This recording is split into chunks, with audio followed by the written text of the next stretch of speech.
नमस्कार प्यारे बच्चों, आप सभी का स्वागत है आइडियल क्लासेस में। और मेरा नाम आशीष है। तो जैसा कि मैंने आपको बताया था कि आज आप सभी को एक मैराथन क्लास मिलेगी और वो मैराथन क्लास जो है वो टोटल 3 पार्ट्स में डिवाइड होगी, जिसमें हम फिजिक्स, केमिस्ट्री एंड बायो तीनों को अलग अलग कवर करेंगे वीडियो लेक्चर के माध्यम से। ठीक है, तो आज ये जो वीडियो लेक्चर है वो आपका केमिस्ट्री का है। तो सबसे पहले हम केमिस्ट्री में यानी देख लेते हैं कि चैप्टर कौन कौन से हैं। तो मैंने आपको पहले ही बताया था कि 3 अलग अलग वीडियो लेक्चर के माध्यम से हम पूरी क्लास को कवर करेंगे।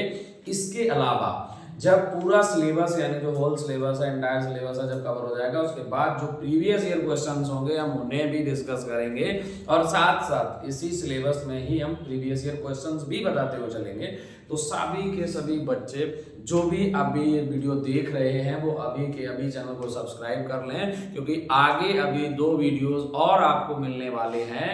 इन वीडियोस में पूरा का पूरा सिलेबस कवर कराया जाएगा। इसके अलावा आपको 2 वीडियोस और मिलेंगे जिसके अंतर्गत हम प्रीवियस ईयर क्वेश्चंस जो है वो कवर करेंगे, जितने भी क्वेश्चंस हैं। और एक वीडियो में हम मॉडल आंसर राइटिंग बताएंगे कि कैसे आंसर राइटिंग करनी है आपको साइंस में।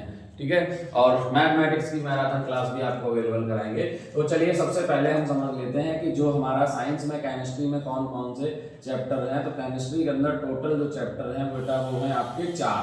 कौन कौन से हैं? नंबर 1 है आपका chemical reactions and equations, chemical reactions and equations. And दूसरा है acids, basis and salts. Third chapter है आपका metals and non metals. And fourth chapter जो है आपका वो है आपका कार्बन एंड कंपाउंड्स। ठीक है, तो अगर मैं बात करता हूं ये जो चैप्टर है आपके कार्बन एंड कंपाउंड्स, ये अगर मैं यूपी बोर्ड में देखता हूं, देखो यहाँ पर जो सिलेबस में है वो आपको मैं बाइलिंगुअल चलूंगा, इंग्लिश और हिंदी में दोनों ही बता देंगे। बट ये टोटल का टोटल जो सिलेबस है वो आप यूपी बोर्ड इंग्लिश मीडियम एवं सीबीएसई बोर्ड इंग्लिश मीडियम के लिए है। अगर मैं यूपी बोर्ड की बात करता हूं बेटा तो सिलेबस तो सेम ही है। तो जो यूपी बोर्ड में अगर हम बात करते हैं, यूपी बोर्ड के अंदर ये जो क्वेश्चंस हैं मतलब इनसे अगर देखते हैं टोटल नंबर ऑफ क्वेश्चन है वो 20 मार्क्स के आते हैं। ठीक है, क्योंकि वहां जो पेपर है ना वो 70 मार्क्स का होता है। और अगर सीबीएसई में बात करता हूं मैं तो वहां पे 80 मार्क्स का साइंस का पूरा पेपर होता है। तो जो अगर मैं सीबीएसई बोर्ड की बात करता हूं बेटा तो वहां पर जो आपका इससे आएगा वो 25 मार्क्स का आएगा।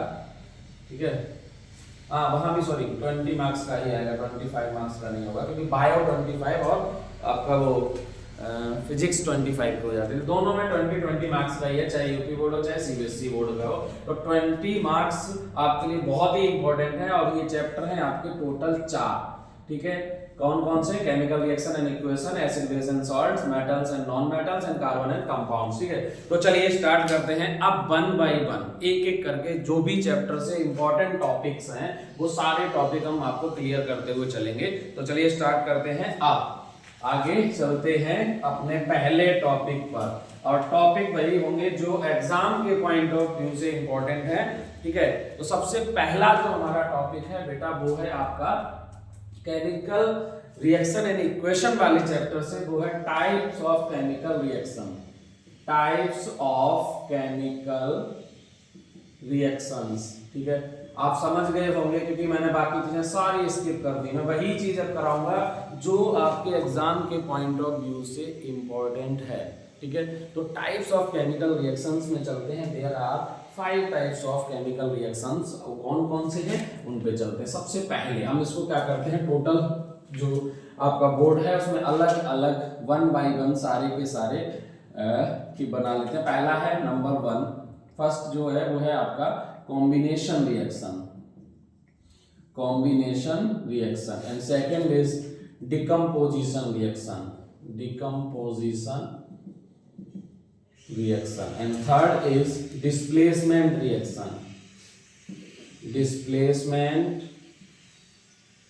Reaction and fourth is double displacement reaction.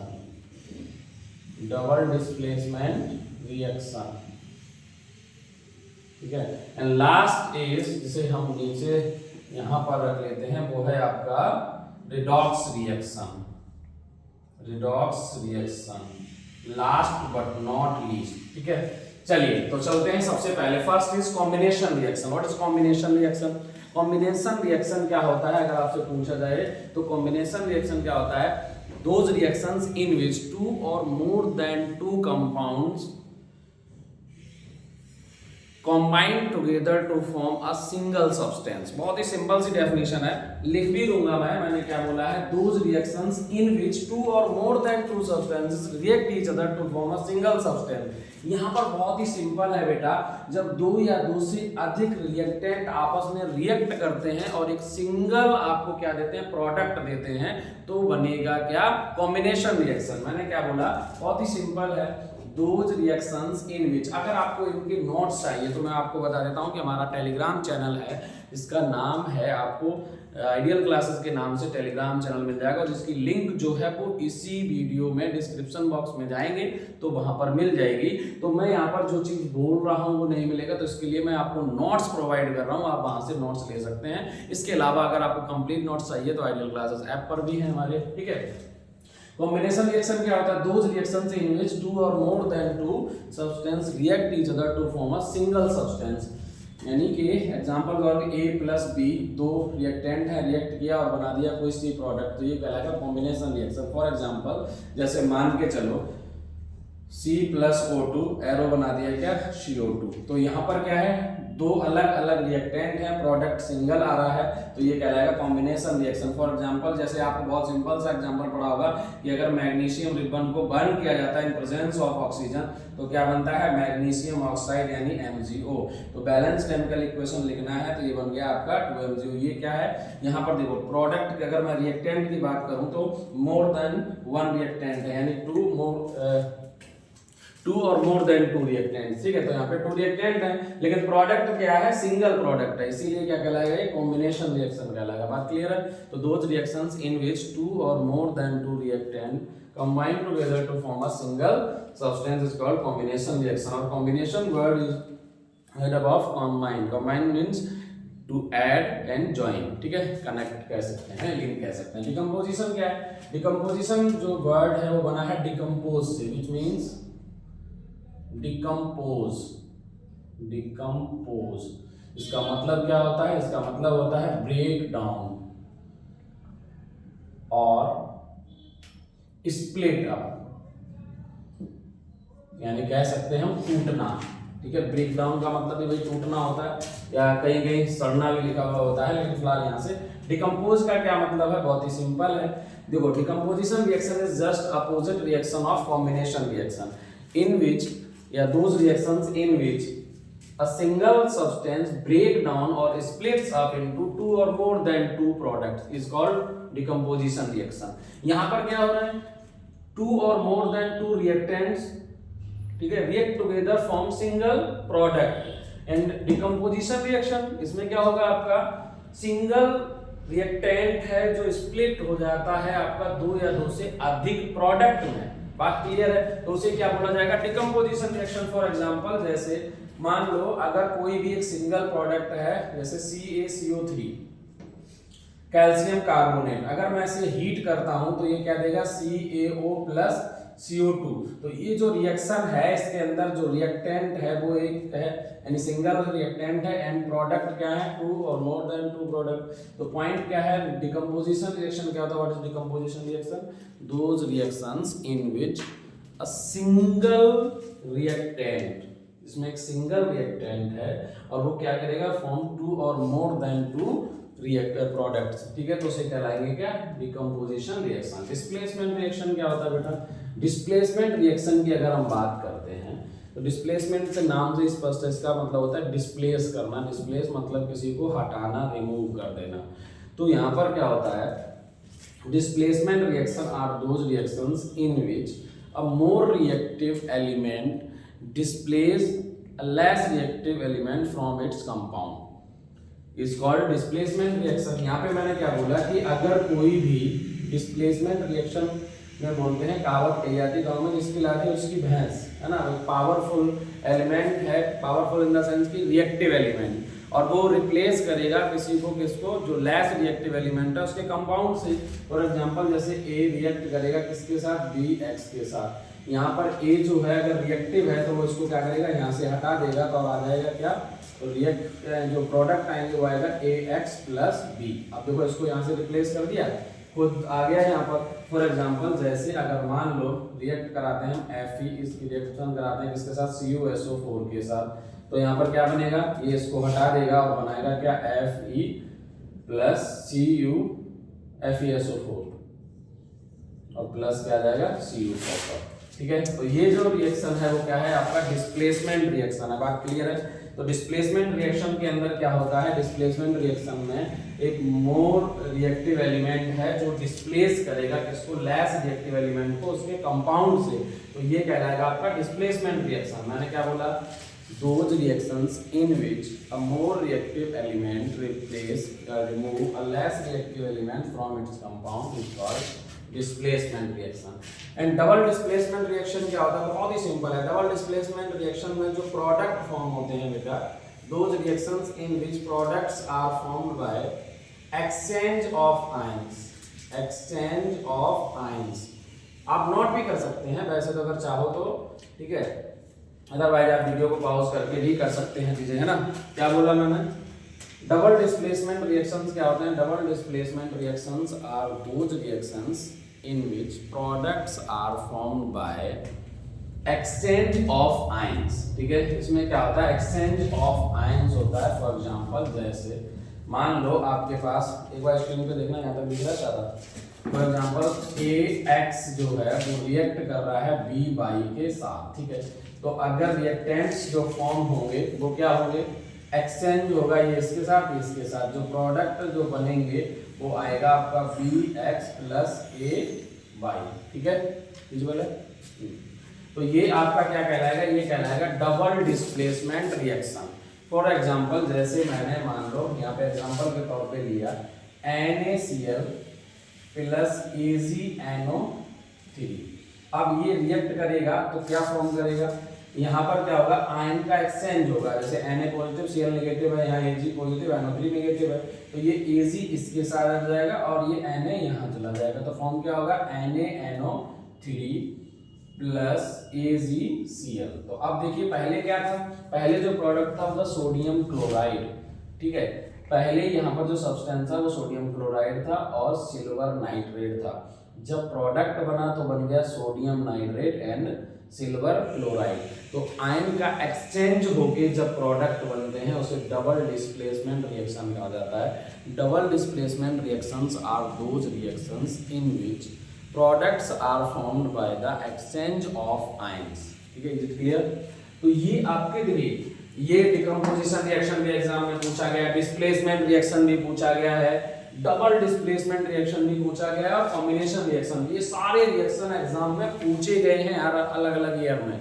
जब मैं आपको प्रीवियस ईयर क्वेश्चन की अलग से जब वीडियो लेक्चर लेके आऊंगा तो उसमें आपको बताऊंगा कि यही चीज ऐसे है, कुछ और नहीं है। वहां पर भी तो क्वेश्चन आएगा तो उस क्वेश्चन को लिखेंगे, तो कुछ और नहीं है। यही चीज आपसे 1-2 नंबर में पूछी जा सकती है, या फिर पूरे में अगर टाइप पूछेगा एक लॉन्ग क्वेश्चन में तो आपसे ऐसे पूछ लेगा, या फिर हो सकता है कि एग्जांपल दे उसमें आपसे पूछा जाए। जैसे एक में क्वेश्चन पूछा गया था, मैंने आपको बताया था इस तरीके से एक दिया था एक क्वेश्चन ये टाइप से, और पूछा गया था कौन सा जो type of reaction chemical reaction है, तो वहाँ ऑप्शन में आपको मिला combination reaction, decomposition, double displacement, displacement. तो अब आपको पहचानना पड़ेगा कि क्या हो रहा है। तो बस वही चीज है कि अगर कॉम्बिनेशन रिएक्शन होगा बेटा तो आप ध्यान रखना 2 और मोर देन 2 रिएक्टेंट होंगे और सिंगल प्रोडक्ट आता है तो कॉम्बिनेशन होगा।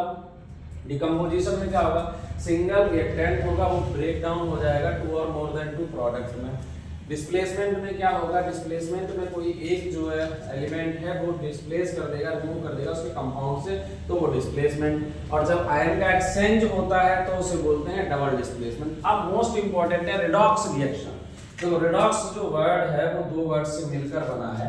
अगर हम रिडॉक्स को अगर आगे बढ़ाते हैं तो रिडॉक्स का मतलब होता है बेटा यहाँ पे रेड एंड ऑक्स। इसका क्या मतलब है, एक ये जो रेड है वो रिप्रेजेंट कर रहा है रिडक्शन को, किसको कर रहा है, reduction, and ox means oxidation. तो ये जो रिडक्शन और ऑक्सीडेशन रिएक्शन है इन दोनों से मिलकर बना है रिडॉक्स रिएक्शन, ठीक है। तो रिडॉक्स रिएक्शन में गलत नहीं है, यानी रिडक्शन एंड ऑक्सीडेशन दो रिएक्शन को मिलाकर बना है रिडॉक्स। Is it clear?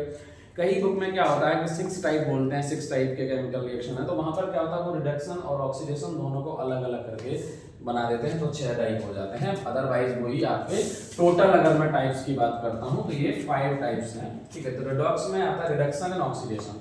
तो ऑक्सीडेशन रिएक्शन क्या होता है, बहुत ही सिंपल है, एडिशन ऑफ ऑक्सीजन और removal of hydrogen is called oxidation. Addition of oxygen or removal of hydrogen is called oxidation, and reduction is just opposite of oxidation. यहाँ पर क्या रहा, एडिशन ऑफ ऑक्सीजन, तो यहाँ पर आएगा एडिशन ऑफ हाइड्रोजन और removal of oxygen is called reduction. Is it clear? क्या बोल रहा हूं मैं, रिडॉक्स रिएक्शन क्या होता है जिसमें एडिशन ऑफ ऑक्सीजन हो और इसके अंदर क्या हो, रिमूवल ऑफ हाइड्रोजन हो, तो ये कहलाएगा क्या आपका ऑक्सीडेशन रिएक्शन, ठीक है। तो ऑक्सीडेशन में क्या होता है, ऑक्सीडेशन में रिमूवल ऑफ हाइड्रोजन होता है और एडिशन ऑफ ऑक्सीजन होता है। अगर मैं यहाँ पे बात करूँ रिडॉक्स के अंदर, तो यहाँ पर एडिशन ऑफ हाइड्रोजन होगा, रिमूवल ऑफ ऑक्सीजन होगा। कोई एक एग्जांपल भी लेते हैं रिडॉक्स का, जैसे अगर मान लो एक साथ अगर मुझे लेना हो तो Cu+O2 है, अगर ये फॉर्म करेंगे तो ये बना देगा CuO। तो आप देख रहे हैं यहाँ पे जो कॉपर है उसके साथ ऑक्सीजन ऐड हो रही है, इसे बैलेंस करोगे तो 2 से मल्टीप्लाई कर दो, यहाँ भी 2 से, तो ऑक्सीजन ऐड हो रही है, इसीलिए कहलाएगा कौन सा, ऑक्सीडेशन रिएक्शन। और अगर इसका उल्टा होता है कि वहां से हाइड्रोजन जो ऐड हो रही होती, जैसे अगर फॉर एग्जांपल H2+O2 करें तो H2O बनता है, तो वहां ऑक्सीजन के साथ हाइड्रोजन ऐड हो रही है, तो ऑक्सीजन का जो है वो रिडक्शन हो रहा है और हाइड्रोजन से ऑक्सीजन जुड़ रही है तो हाइड्रोजन का वहां पे ऑक्सीडेशन हो रहा है, तो वो एक कंप्लीट रिडॉक्स रिएक्शन कहलाएगा। तो बस यही चीज याद रखना कि रिडॉक्स रिएक्शन क्या होता है, those reactions in which, redox reaction की अगर मैं बात करता हूं, in which reduction and oxidation take place together, ठीक है, जहां पर एक साथ रिडक्शन और ऑक्सीडेशन होता है। तो अब बात करते हैं रिडक्शन क्या है, तो रिडक्शन क्या होता है, the addition of oxygen and removal of hydrogen is called oxidation. And reduction reaction की अगर मैं बात करता हूं तो क्या होगा, एडिशन ऑफ हाइड्रोजन और रिमूवल ऑफ ऑक्सीजन, ये कहलाएगा आपका रिडक्शन। तो आई होप आपको combination reaction, decomposition, displacement, double displacement and redox reaction जो है वो क्लियर हुआ होगा। अब चलते हैं इसमें इंपॉर्टेंट 2 टॉपिक और हैं, ठीक है, वो क्या है, अक्सर कर एग्जाम में पूछा जाता है बेटा, एक आता है बहुत ही इंपॉर्टेंट टॉपिक है जो इस पे 1 नंबर में क्वेश्चन कई बार आया है, एक आता है कोरोजन और दूसरा आता है रेंसिविटी, ठीक है, और ये दोनों ही इंपॉर्टेंट हैं, ठीक है। तो इस टॉपिक में जो अगर मैं बात करूं पहले चैप्टर में, ये type of chemical reaction important है और दूसरा आता है बैलेंसिंग करना। तो बैलेंसिंग मैंने आपको पहले एक वीडियो लेक्चर में अच्छे से सिखा रखा है कि कैसे किसी केमिकल रिएक्शन को बैलेंस करते हैं, ठीक है। तो बैलेंस करना हमेशा आएगा और ये चीज ध्यान रखना, वो मैंने आपको पहले ही लाइव क्लास में भी करवाया था, इसके अलावा भी। चलिए अब मैं बात करता हूं 2, एक है आपका कोरोजन और दूसरा है एक रेंसिविटी। क्या है, रेंसिविटी।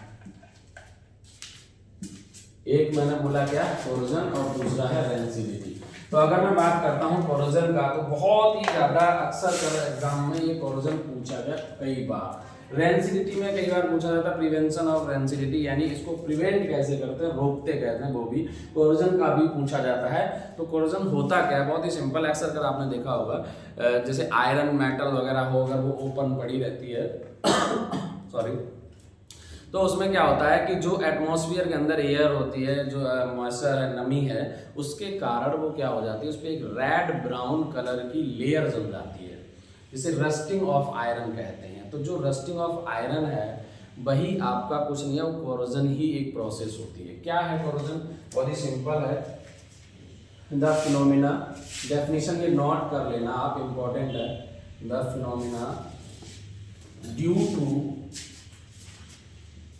To air, water, chemicals present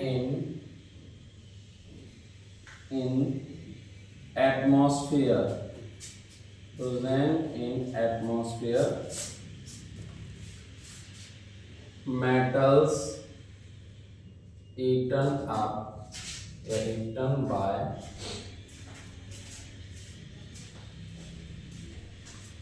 the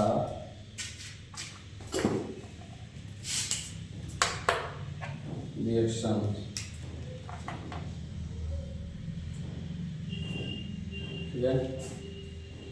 is called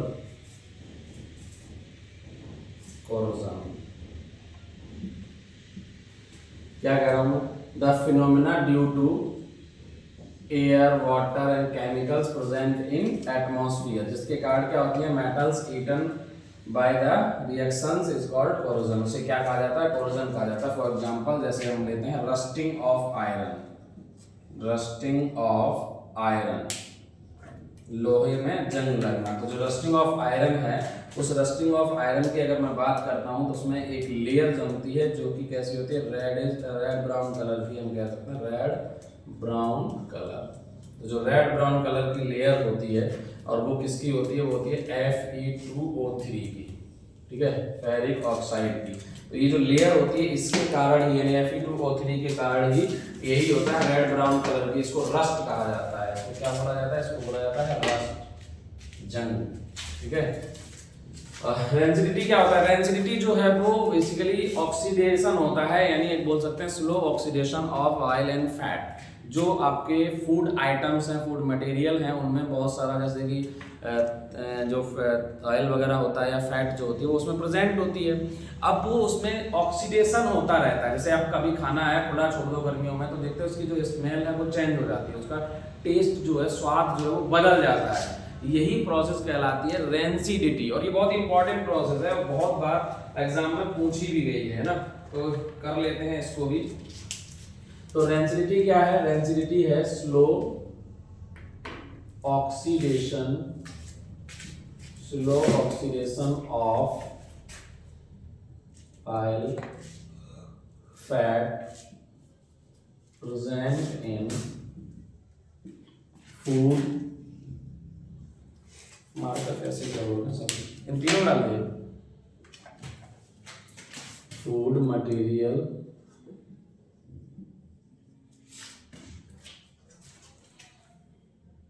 due to which order, और मतलब होता है वही स्मेल, और taste is change is called rancidity. इसी को रेंसिडिटी कहा जाता है। हिंदी में अक्सर गांव में लोग आपने सुना होगा बासी होना। तो जो बासी होना गाना होता है वही रेंसिड हो जाता है, कुछ और नहीं है। अब इसको बचाते कैसे, इसका प्रिवेंशन कैसे करते हैं, कैसे इसको रोका जाए? तो आपने अक्सर कर देखा होगा हम क्या करते हैं, एक तो ये होता है कि रेफ्रिजरेटर का यूज करते हैं। जैसे गर्मियों में अगर हमने खाना बनाया और वो अगर चलाना है, मान लो सुबह का खाना है, शाम तक चलाना है, अगली सुबह तक चलाना है, तो हम क्या करते हैं, उस रेफ्रिजरेटर का यूज करते हैं। तो एक तो ये होता है कि रेफ्रिजरेटर में खाना यूज कर दीजिए, यूज नहीं करना, सॉरी, रेफ्रिजरेटर का यूज करेगा। और दूसरा होता है कि एयर टाइट कंटेनर। बहुत सारी चीजें ऐसी होती हैं, जैसे अगर मान लो नमक पाए या कुछ और चीजें हैं आपके, तो उनको अगर सही रखना है तो हम क्या करते हैं, एयर टाइट कंटेनर में रखते हैं। जो कंटेनर्स आते हैं उनके अंदर रखें जिनमें एयर ना जा सके। या फिर जैसे आपने देखा एग्जांपल में, जैसे चिप्स है या कुरकुरे है, मार्केट में जो पैकेट आते हैं, बहुत सारे फूड मटेरियल्स, जो फूड आइटम्स हैं, तो आपने देखा होगा वो फूड आइटम्स जो होते हैं वो पैक्ड किए जाते हैं। तो उनमें क्या किया जाता है, एयर की जगह आपने देखा होगा नाइट्रोजन फिल की जाती है। चिप्स का पैकेट लोगे तो चिप्स के पैकेट में अगर आप 5 रुपए का पैकेट ले रहे हो तो उसमें 2 रुपए के चिप्स होंगे और 3 रुपए की उसमें क्या होगी, नाइट्रोजन गैस फिल की जाती है। वो नाइट्रोजन ही नाइट्रोजन मिलेगी आपको। तो बाकी जब पैकेट फाड़ोगे तो 3 रुपए के नाइट्रोजन तो उड़ जाएगी, बचेगी क्या आपको, सिर्फ और सिर्फ 2 रुपए के चिप्स। अगर 10 रुपए के लोगे तो उसमें वो 4 रुपए के मिलेंगे, बाकी सबको कुछ मिलेगा नहीं। तो जो फूड आइटम्स होते हैं उनके अंदर क्या की जाती है, नाइट्रोजन फिल की जाती है। एक तो ये तरीका है। इसके अलावा कई बार जैसे आपने देखा होगा बहुत सारे जो ऑक्सीडेंट्स हैं, एंटीऑक्सीडेंट्स हैं, वो भी ऐड किए जाते हैं। तो हम ये भी कह सकते हैं ऐड एंटीऑक्सीडेंट, जो कि उसको ऑक्सीडाइज ना होना है। तो भाई इसको ऑक्सीडेशन से ही तो रोकना है, और एंटीऑक्सीडेंट मिला दो तो ये क्या हो जाएगा, ऑक्सीडेशन रुक जाएगा। तो ऑक्सीडेशन रुक जाएगा तो जो रेंसिडिटी है वो, यानी जो फूड आइटम है वो रेंसिड नहीं होंगे, राइट। तो रेंसिडिटी क्या होती है, rancidity is the process in which slow oxidation of oil fat present in the food material, जो फूड मटेरियल होते हैं जिसके कारण क्या होता है, due to which smell and taste जो है उनका स्वाद है वो क्या हो जाता है, टेस्ट जो है वो चेंज हो जाता है, इसी को बोलते हैं रेंसिडिटी। और ये क्या होता है, द फिनोमेना ड्यू टू विच, जिसके कारण क्या होता है, बोल सकते हैं ना रिएक्शन, बोल सकते हैं ना reaction due to which, sorry, the phenomena due to presence of air, water, chemicals, ठीक है, etc. The metals eaten up by the reactions is called, मुझे कुछ गड़बड़ लग रहा है इस रिएक्शन में, मैंने कुछ गड़बड़ कर रखा है, क्या लिखा है, the phenomena due to air,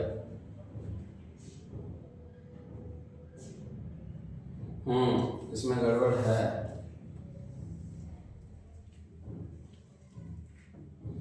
यहां पर ये नहीं आएगा, यहां पर आएगा the phenomena in which metals eaten up, metals eaten by reaction due to air, water, chemicals in atmosphere is called corrosion। ये सही डेफिनेशन है, तो उसमें आगे पीछे वर्ड हो गए, तो जब भी पढ़ने में भी थोड़ा सा अजीब सा लग रहा था। क्या आएगा, the phenomena in which metals eaten by the reaction to air, water, chemicals present in atmosphere, जैसे कई बार क्या होता है, एयर भी होते हैं, बहुत सारे केमिकल्स भी प्रेजेंट हो सकते हैं, या फिर वाटर है, इनके कारण जो रिएक्शन होता है उसको हम बोलते हैं क्या, कोरोजन, ठीक है। तो ये है। अब इसको रोकने के लिए क्या करते हैं, तो आपने देखा होगा कि हम जब कोई भी मतलब लेकर आते हैं मेटल की चीज, तो उस पर कोटिंग कर देते हैं, पेंट कर देते हैं, तो उसको रोकने का तरीका ये होता है कि उस पर कई बार तो कोटिंग की जाती है, इसके अलावा क्या किया जाता है, उस पर पेंट कर दिया जाता है, तो उसे रोकने का तरीका है ये कोरोजन। वो आपको दो चीजें क्लियर हो गई होंगी, एक तो कोरोजन और दूसरा रेंसिडिटी। चलिए चलते हैं आगे, ठीक है। अब हम चलते हैं अगले। अब इस चैप्टर के अंदर आपके ये जो टॉपिक थे वो इम्पोर्टेंट थे। अब नेक्स्ट चैप्टर पे चलते हैं। जो अगला चैप्टर है वो है आपका एसिड, बेसिस एंड सॉल्ट। बहुत ही इंपॉर्टेंट टॉपिक है, उसमें क्या क्या पढ़ना है वो चलते हैं देख लेते हैं एक बार, ठीक है। सबसे पहले बेटा हम बात करते हैं एसिड्स की। तो एसिड्स क्या होते हैं, तो अगर मैं एसिड की बात करूंगा तो बहुत ही सिंपल है। एसिड्स की अगर टेस्ट की बात की जाए तो वो टेस्ट उनका कैसा होता है, तो इन टेस्ट मतलब स्वाद में वो कैसे होते हैं, खट्टे होते हैं। दूसरा इनका क्या काम होता है, acids are those substance which are, acid जो वर्ड है ना वो बना ही है इसी चीज से, इसका मतलब होता है सो, मतलब कि खट्टा। दूसरा क्या होता है, ये टर्न करेंगे क्या, turns blue litmus to red, blue litmus to red, ठीक है। और एक और चीज, ये H पॉजिटिव आयंस जो है वो देते हैं। ये क्या देंगे आपको, H पॉजिटिव आयंस देंगे, ठीक है। H positive ions in their solution, ये अपने सॉल्यूशन में क्या देंगे आपको, H पॉजिटिव आयन देंगे, ठीक है। H पॉजिटिव आयंस देते हैं ये। फॉर एग्जांपल जैसे अगर मान लो HCl है ना, H2SO4 है, HNO3 है ना, इसके अलावा CH3, COOH है, या HCOOH है, एटसेट्रा EB है। तो अगर मैं बात करूं HCl यानी आपका हाइड्रोक्लोरिक एसिड, H2SO4 यानी सल्फ्यूरिक एसिड, HNO3 यानी नाइट्रिक एसिड, CH3COOH यानी ये क्या है आपका एसिटिक एसिड, HCOOH ये क्या है आपका फॉर्मिक एसिड। तो अगर मैं बात करता हूँ ये सारे के सारे, देखो HCl, H2SO4, HNO3, इसके अलावा HBr, HI और H2CO3, ये जो एसिड है ये 6 टोटल होते हैं जो स्ट्रॉन्ग एसिड होते हैं। स्ट्रॉन्ग एसिड की खासियत ये होती है वो कंप्लीटली जो है आयनाइज्ड हो जाते हैं और H पॉजिटिव आयन लेते हैं उसमें concentration of H positive ion वो बहुत अधिक होती है, इसीलिए वो जो एसिड होते हैं, जैसे अगर मैं ये ऊपर 3 जो लिखे हैं ये स्ट्रॉन्ग एसिड है, ये जो स्ट्रॉन्ग एसिड होते हैं वो डेंजरस होते हैं, हानिकारक होते हैं, इसी इन्हीं से होता है एसिड अटैक जो बताते हैं जो आती है।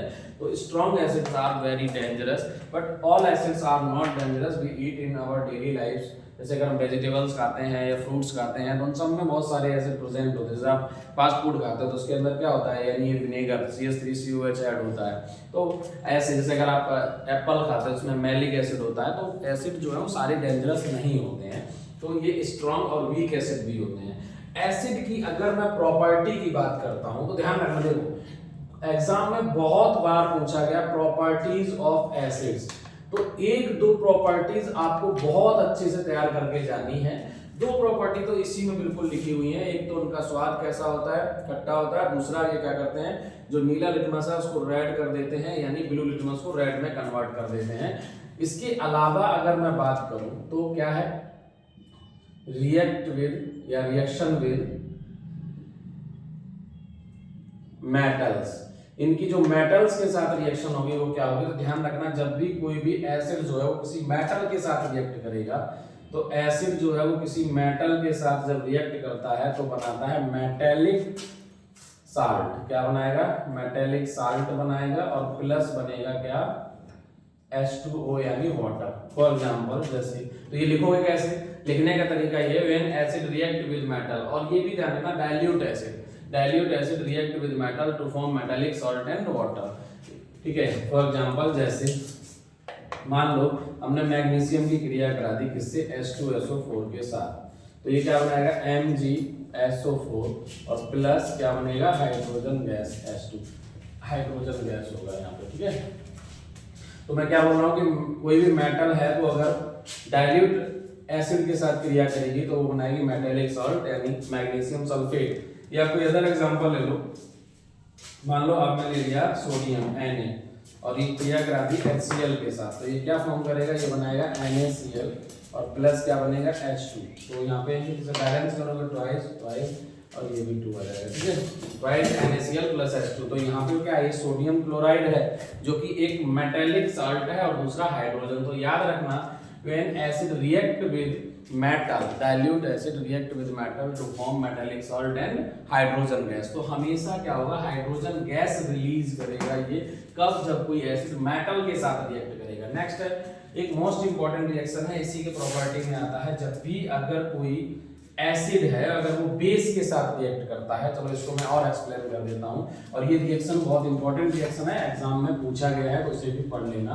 ठीक है, तो प्रॉपर्टी ऑफ एसिड में ये 2-4 पॉइंट हैं जिनको याद रखना है। एक तो ये, इस रिएक्शन को वैसे न्यूट्रलाइजेशन रिएक्शन कहा जाता है, और ये अलग से भी याद रखना इंपॉर्टेंट रिएक्शन है न्यूट्रलाइजेशन रिएक्शन।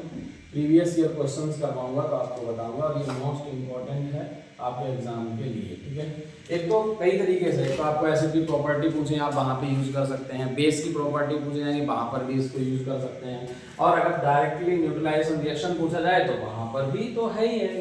तो क्या होता है कि अगर एसिड जो है वो रिएक्ट करेगा, when an acid react with base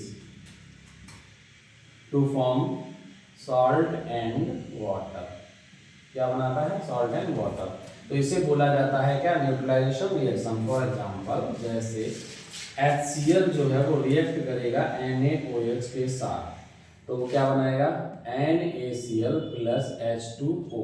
अब आप देखो यहाँ पर ये Na मिलके Na और Cl मिलके NaCl बना देंगे, Na ये Cl नेगेटिव है, Na पॉजिटिव होता है, और ये OH नेगेटिव और H पॉजिटिव मिलकर बना देंगे H2O, तो ये तो बेटा होता है एक सॉल्ट, और ये है आपका वाटर। ठीक है, अच्छा सॉल्ट क्या होता है, सॉल्ट का मतलब यहाँ पे नमक नहीं है ना, कॉमन सॉल्ट की जब बात करते हैं उसे साधारण नमक कहते हैं। यहाँ सॉल्ट का मतलब होता है एक ऐसा सब्सटेंस जो क्या देता है, कोई कैटायन या फिर क्या देता है, एनायंस देता है अदर देन H पॉजिटिव और OH नेगेटिव। H पॉजिटिव और OH नेगेटिव के अलावा कोई कैटायन और एनायन देता है, यानी कैटायन पॉजिटिव आयन या फिर नेगेटिव आयन देता है, तो उसे सॉल्ट कहा जाता है। फॉर एग्जांपल जैसे NaCl एक सॉल्ट है, क्यों है? क्योंकि ये Na पॉजिटिव देगा और Cl नेगेटिव देगा।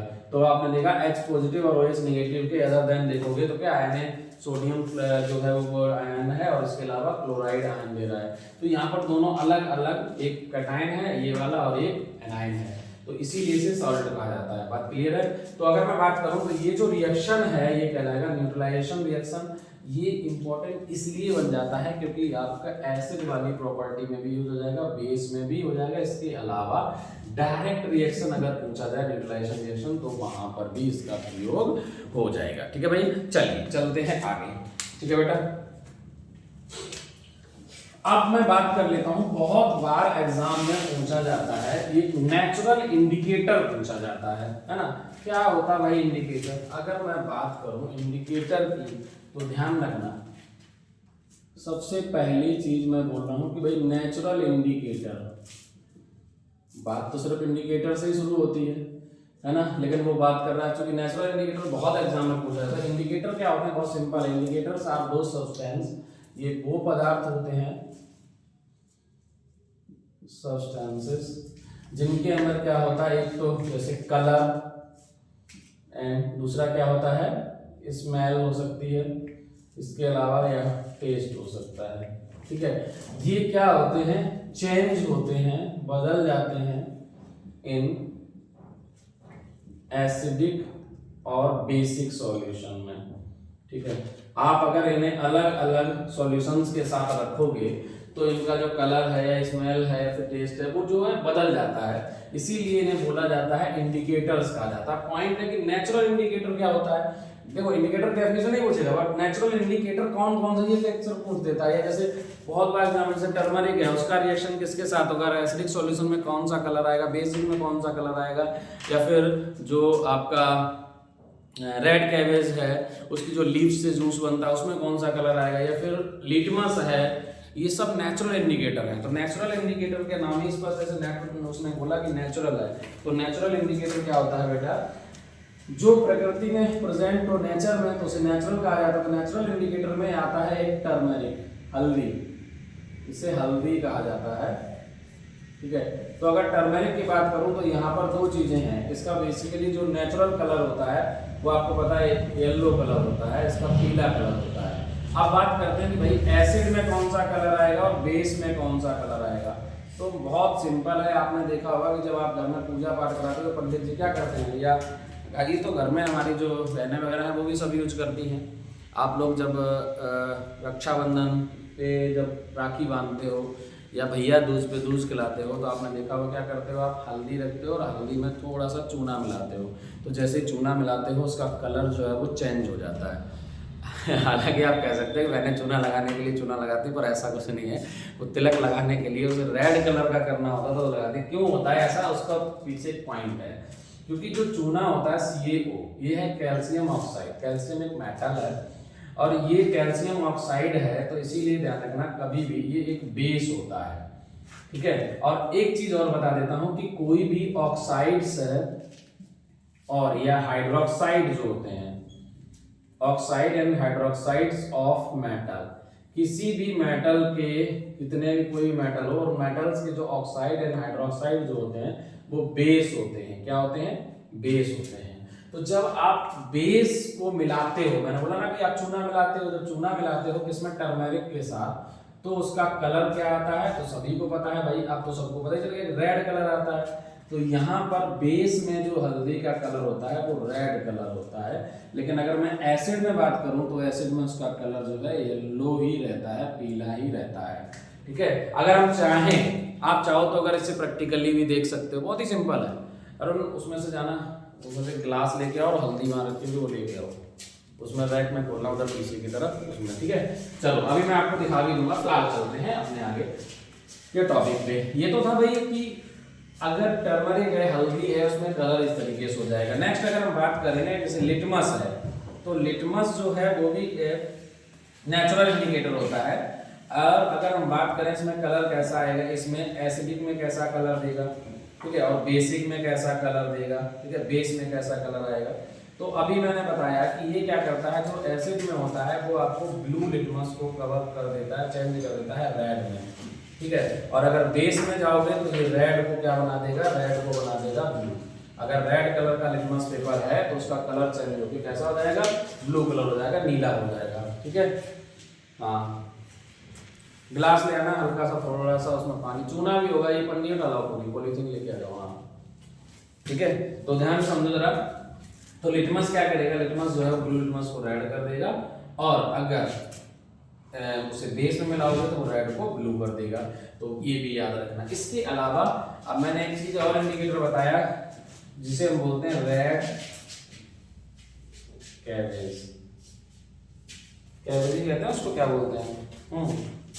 हाँ, तो इसमें क्या होता है, इसकी जो लीव्स होती हैं उन पत्तियों का अगर मैं जूस निकालूंगा, उन लीव्स का जूस निकालूंगा, तो उसे अगर एसिडिक सॉल्यूशन में रखोगे और बेसिक में रखोगे तो अलग अलग कलर आते हैं। बेसिक में तो उसका कलर जो है वो आएगा ग्रीन, और अगर उसे एसिडिक में डालोगे तो एसिडिक में जो उसका कलर आएगा वो आएगा रेड। ठीक है, रेड कलर देगा। तो ये क्या है, ये इंडिकेटर होते हैं जो इंडिकेट करते हैं कि कोई सॉल्यूशन जो है वो कैसा है। जरा ध्यान दो, थोड़ा सा रखते हैं। जैसे ये हमारे पास क्या है, पानी, कांच का गिलास, उसमें थोड़ा सा पानी, अगर हम इसमें थोड़ी सी हल्दी मिला दें, लो इसमें हमने ये टर्मरिक पाउडर मिला दिया। ठीक है, अब अगर मैंने इसमें हल्दी मिला दी तो ये हो गया, देखो पीला पीला कलर आ गया, ये हल्दी है। अब इसी में अगर मैं थोड़ा सा मिला देता हूँ कैल्शियम ऑक्साइड, इसमें से निकालना, चूना रखा होगा भी।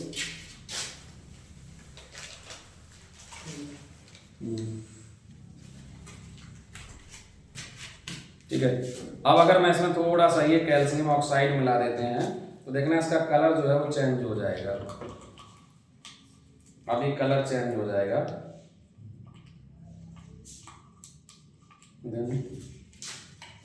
ठीक है, मैं इसमें ये चूना मिला रहा हूं। ठीक है,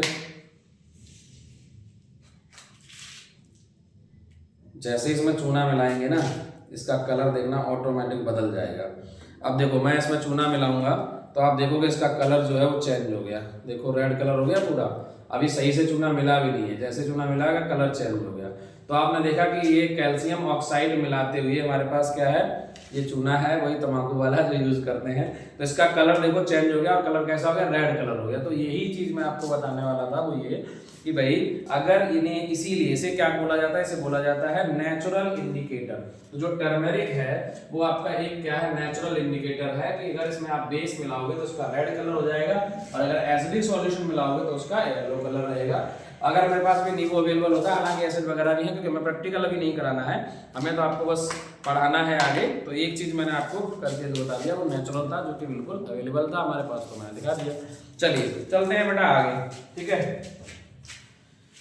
तो अब ये तो हो गया भाई नेचुरल इंडिकेटर। अब हम चलते हैं कुछ जो इंपॉर्टेंट है इस चैप्टर में, वो ये है कि सम इंपॉर्टेंट कॉमन सॉल्ट। ठीक है, इंपॉर्टेंट सॉल्ट्स, कुछ ऐसे सॉल्ट हैं जो आपके एग्जाम में बहुत बार पूछे गए हैं, और यानी वो एग्जाम के पॉइंट ऑफ व्यू से इंपॉर्टेंट है, उन पे चल लेते हैं। एक चीज और इंपॉर्टेंट है, जैसे आगे हम कवर करेंगे अभी इसी में, तो कुछ सॉल्ट हैं उन पे चल लेते हैं। पहले इंपॉर्टेंट सॉल्ट पे यहाँ पे मैंने कुछ लिस्ट बना के रख रखी है, वो इसलिए ताकि कहीं कोई भी चीज जो है वो स्किप ना हो जाए, है ना।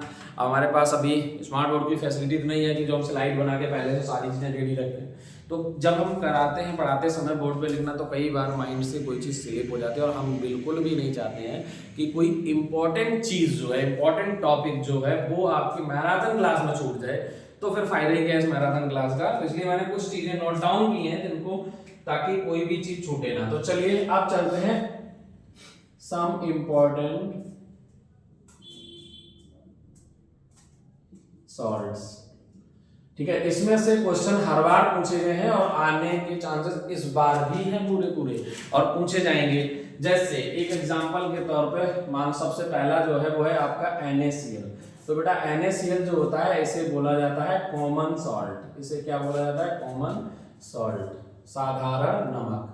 ठीक है, या इसी को डोमेस्टिक सॉल्ट भी कह सकते हैं। अब इसको अगर बनाने की बात की जाए, कि कोई अगर आपसे पूछे इसका प्रिपरेशन कैसे किया जाता है, भाई कैसे इसे बनाया जाता है, तो इसका जो प्रिपरेशन किया जाता है, इसे कैसे बनाते हैं, तो ध्यान रखना, इसको बनाने का जो तरीका होता है वो क्या होता है, बहुत ही सिंपल है। जब आप हाइड्रोक्लोरिक एसिड को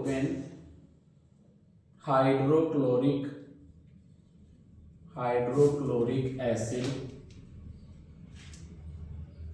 रिएक्ट विद सोडियम हाइड्रोक्साइड, ठीक है। तो जब हाइड्रोक्लोरिक एसिड को सोडियम हाइड्रोक्साइड के रिएक्ट कराओगे, यानी NaOH के साथ रिएक्ट कराओगे, तो क्या बनेगा, ये NaCl और प्लस बनेगा H2O। तो यहाँ पर जो NaCl बना यही है आपका कॉमन सॉल्ट। क्या है ये? कॉमन सॉल्ट है।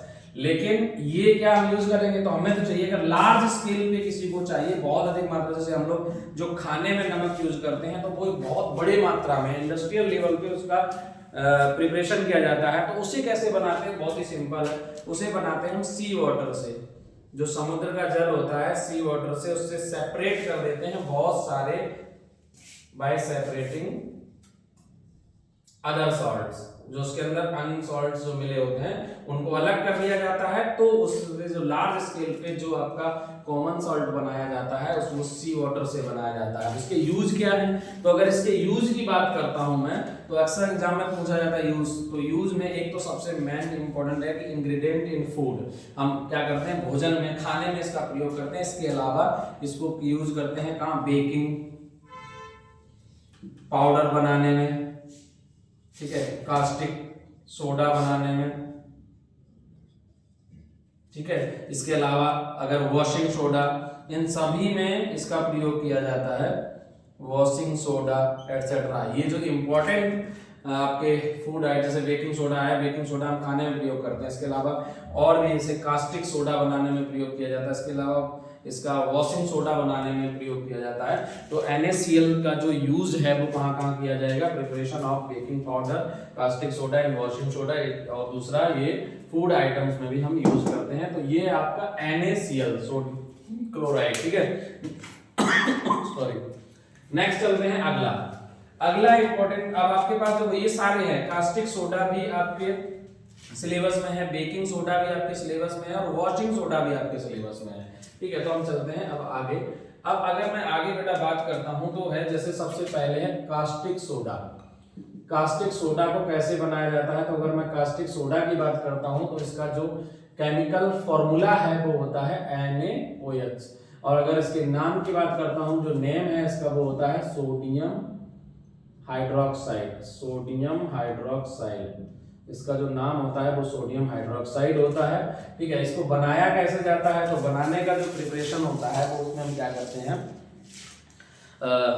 जो सोडियम क्लोराइड होता है, सोडियम क्लोराइड का सॉल्यूशन लेते हैं। फॉर एग्जाम्पल मैंने क्या बोला, जैसे एक सोडियम क्लोराइड है किसमें, और उसके अंदर वाटर को ऐड कर दिया जाता है तो उसका सॉल्यूशन लिया जाता है, और उस सॉल्यूशन का क्या किया जाता है, इलेक्ट्रोलिसिस किया जाता है। दो अलग अलग इलेक्ट्रोड डाले जाते हैं, ठीक है। इसमें इलेक्ट्रोलिसिस किया जाता है, ठीक है, एक पॉजिटिव और एक नेगेटिव।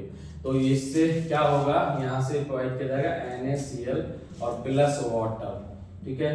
तो अगर इसको करोगे तो इसको बोला जाता है ब्राइन कहा जाता है। तो ध्यान रखना, अगर मैं बात करता हूँ कास्टिक सोडा की, तो कास्टिक सोडा जो है वो ब्राइन से प्राप्त किया जाता है। ब्राइन का जब आप इलेक्ट्रोलिसिस करते हैं, यानी कि NaCl है और प्लस H2O है, तो अगर इसको क्या किया जाएगा, इसमें इलेक्ट्रिक करंट प्रोवाइड किया जाएगा, इलेक्ट्रिक करंट पास किया जाएगा, तो ये क्या बना देगा, तो ये बनाएगा NaOH और प्लस क्लोरीन गैस बनेगी प्लस हाइड्रोजन गैस H2, ठीक है। ये दो गैसेस निकलेंगी और बन जाएगा क्या आपका NaOH, क्लियर है बात। तो ये है सोडियम हाइड्रोक्साइड, और यही सोडियम हाइड्रोक्साइड जो है वो कास्टिक सोडा कहलाता है। अब इसके यूज कहाँ कहाँ किए जाते हैं तो वो भी लिख लो। तो अगर मैं कास्टिक सोडा की यूज की बात करता हूं तो ये कहाँ किया जाता है, एक तो ये सॉप बनाने में किया जाता है। इसके अलावा पेपर इंडस्ट्री में भी इसका प्रयोग किया जाता है, पेपर इंडस्ट्री में। इसके अलावा अगर मैं कास्टिक सोडा की बात करूं तो ये पेट्रोलियम को रिफाइनिंग में किया जाता है, पेट्रोलियम रिफाइनिंग में। ये नोट कर लेना पॉइंट बेटा, पेट्रोलियम रिफाइनिंग में, क्योंकि मिनिमम 2 यूज, कभी ज्यादातर 2 यूज पूछता है, तो ये याद रखना सभी के कम से कम 2 यूज जरूर पढ़ के जाना अच्छे से। इसके अलावा जो बॉक्साइड होता है, जिसे हिंदी में सुहागा कहा जाता है। बॉक्साइट के प्यूरिफिकेशन में भी इसी का प्रयोग किया जाता है, ठीक है, प्यूरिफिकेशन ऑफ बॉक्साइट, ठीक है। तो ये तो हो गए आपके 3 यूज, कहाँ, ये soap and paper industry, it is used in soap and paper industry, it is used in petroleum refining, it is used in purification of bauxite, ठीक है। तो इनमें प्रयोग किया जाएगा कास्टिक सोडा का। तो कास्टिक सोडा क्या है? कास्टिक सोडा होता है सोडियम हाइड्रोक्साइड, इसका जो केमिकल फॉर्मूला है वो है NaOH। और इसको बनाते कैसे हैं? तो बनाने का तरीका होता है कि सोडियम क्लोराइड का जो सॉल्यूशन है, it is called when sodium chloride added in water, जब इसमें जल मिलाया जाता है और सॉल्यूशन तैयार किया उसको ब्राइन कहा जाता है। तो व्हेन क्या कहते हैं, when electricity passed in brine it forms sodium hydroxide और कास्टिक सोडा, इसी को कास्टिक सोडा कहा जाता है। तो कास्टिक सोडा कैसे बनेगा? जब आप NaCl और H2O दोनों को जल का जो सॉल्यूशन है यानी ब्राइन है उसमें इलेक्ट्रिक करंट पास करोगे तो बना देगा NaOH। क्लियर है बात? चलिए, तो यहाँ तक मुझे लग रहा है आपको चीजें क्लियर हुई होंगी। आप चलते हैं आगे, ठीक है। तो धीरे धीरे हम चैप्टर में आगे बढ़ते चले जा रहे हैं और कवर करते चल रहे हैं सारे के सारे टॉपिक। चलिए अब चलते हैं बेटा आगे, थोड़ा सा स्पीड और बढ़ानी पड़ेगी हमें। तो नेक्स्ट है आपका बेकिंग सोडा, अगला है बेकिंग सोडा। तो बेकिंग सोडा आपने खूब सुना होगा, ऐसे बोलते हैं खाने का सोडा। तो बेकिंग सोडा का जो फॉर्मूला होता है वो होता है NaHCO3 और इसका जो नाम की अगर मैं बात करता हूं तो वो होता है सोडियम हाइड्रोजन क्लोराइड कह सकते हैं या sodium bicarbonate, sorry hydrogen carbonate ना कि हाइड्रोजन क्लोराइड, सोडियम कार्बोनेट, ठीक है, सोडियम बाइकार्बोनेट। अब इसको बनाते कैसे हैं, इसका मेथड क्या है, प्रिपरेशन कैसे किया जाता है? तो इसको बनाने का जो तरीका है, प्रिपरेशन यानी बनाने का तरीका, तो कैसे बनाया जाएगा? इसको बनाने के लिए हम क्या करते हैं, जो ब्राइन होता है यानी NaCl, ठीक है, NaCl और H2O, इसे बोला जाता है ब्राइन, ठीक है, इसे क्या बोलते हैं? ब्राइन। अब इसमें क्या करोगे, CO2 गैस प्लस क्या करोगे, NH3 यानी अमोनिया गैस जब प्रवाहित की जाती है तो ये बनाता है क्या, NH4Cl और प्लस बनाएगा NaHCO3। क्या बनाएगा? NaHCO3। जो NH4Cl है उसे कहा जाता है, इस NH4Cl को कहा जाता है अमोनियम क्लोराइड और ये जो NaHCO3 है यही है आपका बेकिंग सोडा। क्या है ये? बेकिंग सोडा, ठीक है। अच्छा, बेकिंग सोडा जो होता है NaHCO3, इसीलिए क्या कहते हैं इसको, अगर मैं इसके यूज की बात करता हूँ, इसकी एक खास प्रॉपर्टी होती है, अगर आप इसे हीट करोगे तो ये क्या होगा, सोडियम कार्बोनेट दे देगा यानी Na2CO3 बनाएगा प्लस H2O और CO2 रिलीज करता है। इसीलिए इसका यूज किया जाता है फायर एक्सटिंग्विशर। जो आपने देखा होगा जितने भी फायर एक्सटिंग्विशर हैं, ठीक है, यानी जो आग वाले सिलेंडर हैं, अग्निशमन जो यंत्र होते हैं उन सभी में अग्निशमन जो सिलेंडर्स होते हैं उनके अंदर क्या किया जाता है, यही प्रयोग किया जाता है। क्यों किया जाता है उसका कारण बताता हूं मैं। क्योंकि जब आप NaHCO3 को ना हीट करोगे तो ये बना देगा Na2CO3, एक तो सोडियम कार्बोनेट देगा और दूसरा साथ में क्या देगा, H2O यानी कि पानी के अल्कोचा भी करेगा प्लस CO2 कार्बन डाइऑक्साइड देगा। अब क्या किया, जैसे कहीं पे आग लगी हुई है तो आप जैसे ही फायर एक्सटिंग्विशर को रिलीज करोगे तो उसमें क्या है, NaHCO3, तो वो क्या बनाएगा, Na2CO3 बनाएगा। H2O जो पानी को बुझाने का काम करेगा और उसके ऊपर से ये CO2 जो है वो एक लेयर, जैसे मान के चलो यहाँ पर आग लगी है भाई, यहाँ पर मान लो आग लगी है, लपटें निकल रही है ये, तो यहाँ पे जैसे आपने फायर एक्सटिंग्विशर से किया तो इसमें क्या करेगा, ये पूरे के पूरे लेयर बना देगा एक इसकी CO2 पाउडर की। जो लेयर क्या करेगी, एयर कांटेक्ट जो है उसको, यानी जो एयर मिल रही है उसको ब्रेक डाउन कर देगी, यानी यहाँ पर एयर नहीं पहुंच पाएगी। और जब एयर नहीं मिलेगी तो इन अब्सेंस ऑफ एयर कोई चीज बर्न हो नहीं सकती। ऊपर से पानी ने क्या किया, आग को बुझाने का काम किया और पूरा जो लेयर है वो पाउडर जम जाता सफेद सफेद, इसीलिए आग जो है वो बुझ जाती है। तो फायर एक्सटिंग्विशर में क्या किया जाता है, यही प्रयोग किया जाता है NaHCO3, ठीक है। इसके अलावा कहाँ कहाँ प्रयोग किया जाता है, ये किया जाता है मेडिसिन ऑफ आई, जो आंखों में प्रयोग जो दवाइयां होती है ना उनके अंदर भी ये प्रयोग किया जाता है। इसके अलावा जो एंटीबैक्टीरियल एजेंट के रूप में भी इसका प्रयोग किया जाता है। ठीक है, इसके अलावा इसका पेपर एवं डिटर्जेंट में भी प्रयोग किया जाता है, इसका डिटर्जेंट बनाने में, डिटर्जेंट, ठीक है, जो केक साबुन नहीं आते हैं उनमें डिटर्जेंट बनाने में भी इसका प्रयोग किया जाता है। इसके अलावा इसका जो प्रयोग है आपने देखा होगा सॉफ्ट ड्रिंक जो हम लोग लेते हैं, है ना, उसमें भी प्रयोग किया जाता है। जो कोल्ड ड्रिंक वगैरह नहीं जो बनाते हैं देखे रहे उनमें भी इसी का प्रयोग किया जाता है। सोडा खाने में भी प्रयोग किया जाता है। बहुत सारे जो फूड आइटम्स हैं उनमें भी इसका प्रयोग किया जाता है। हलवाई वगैरह अगर देखोगे तो उन पर सब पे मिलेगा, है ना। छोले वगैरह बनाते हैं ना तो उसमें भी डाल देते हैं। इसके अलावा रसगुल्ले वगैरह बनाते हैं तो उसमें भी थोड़ा बहुत मिलाया जाता है। तो ये बेकिंग सोडा जो है वो खाने में खूब प्रयोग किया जाता है। चलिए चलते हैं नेक्स्ट अगले पे। अगला है आपका, दो और हैं जो कि इंपॉर्टेंट है। एक है आपका वॉशिंग सोडा। क्या है? Washing soda. नाम से स्पष्ट है भाई, इसका नाम ही है वॉशिंग सोडा। तो क्या कहाँ प्रयोग किया जाएगा? वॉशिंग सोडा की अगर मैं बात करता हूँ, इसका फॉर्मूला होता है Na2CO3। इसे बोलते हैं सोडियम कार्बोनेट। क्या कहा जाता है इसे? Sodium carbonate. ठीक है, ये सोडियम कार्बोनेट होता है। इसको बनाते कैसे हैं? तो अभी मैंने आपको बताया था कि बेकिंग सोडा से। इसमें बहुत सिंपल है। जब बेकिंग सोडा जो है उसको अगर आप क्या करोगे, बेकिंग सोडा है उसको अगर हीट करोगे तो ये दे देगा वॉशिंग सोडा। ठीक है, क्या देगा? Washing soda. और वॉशिंग सोडा का दोबारा से रिक्रिस्टलाइजेशन किया जाएगा। ठीक है, जब रिक्रिस्टलाइजेशन करोगे तो बन जाएगा क्या? Washing soda. वॉशिंग सोडा नहीं आएगा, यहां देगा ये सोडियम कार्बोनेट। ये क्या देगा? सोडियम कार्बोनेट देगा। ठीक है, इसमें थोड़ा सा फॉर्मूले में और करेक्शन कर लेना। इनटू यहाँ पे होता है 10H2O, इसीलिए सोडियम कार्बोनेट डेका हाइड्रेट कहा जाता है। डेका हाइड्रेट, डेका मतलब 10। ठीक है, मोनोडाई, ट्राइटेट्रा, पेंटा, हेक्सा और ऑक्टा, ऑक्टा, नोना, डेका। ठीक है, तो जो डेका है ना वो 10 के लिए रिप्रेजेंट करता है। तो डेका हाइड्रेट का मतलब होता है इसमें 10H2O होते हैं। तो जैसे अगर आपने हीट किया, मान लो NaHCO3 है और इस NaHCO3 को हीट करोगे तो ये क्या देगा? ये देगा Na2CO3 plus H2O plus CO2। दोबारा से जो Na2CO3 है उसका रिक्रिस्टलाइजेशन करोगे, 10H2O ऐड होकर ये बना देगा Na2CO3 into 10H2O। तो यही है आपका वॉशिंग सोडा। ये क्या है? वॉशिंग सोडा है। ठीक है बेटा, राइटिंग समझ आ रही है? मैं थोड़ा सा जल्दी लिख रहा हूँ, इसका मतलब ये नहीं कि आपको, मुझे लग रहा है कि रीडेबल है, आप पढ़ सकते हैं। वॉशिंग सोडा है और इतने दिन से पढ़ रहे हैं आप मेरे पास, तो आई होप आप तो राइटिंग समझने ही लग गए होंगे। ठीक है, वैसे इतना बुरा तो राइटिंग नहीं है, ठीक ठाक है। तो ये क्या है आपका? Na2CO3 है, 10H2O यानी रिक्रिस्टलाइजेशन किया तो बना दिया Na2CO3 into 10H2O। यही है आपका क्या? Washing soda. ठीक है, तो वॉशिंग सोडा का कहाँ कहाँ यूज किया जाता है इसके भी लिख लेना पॉइंट। एक तो इसका प्रयोग किया जाता है मेडिसिन बनाने में, है ना। इसके अलावा डिटर्जेंट वगैरह बनाने में किया जाता है।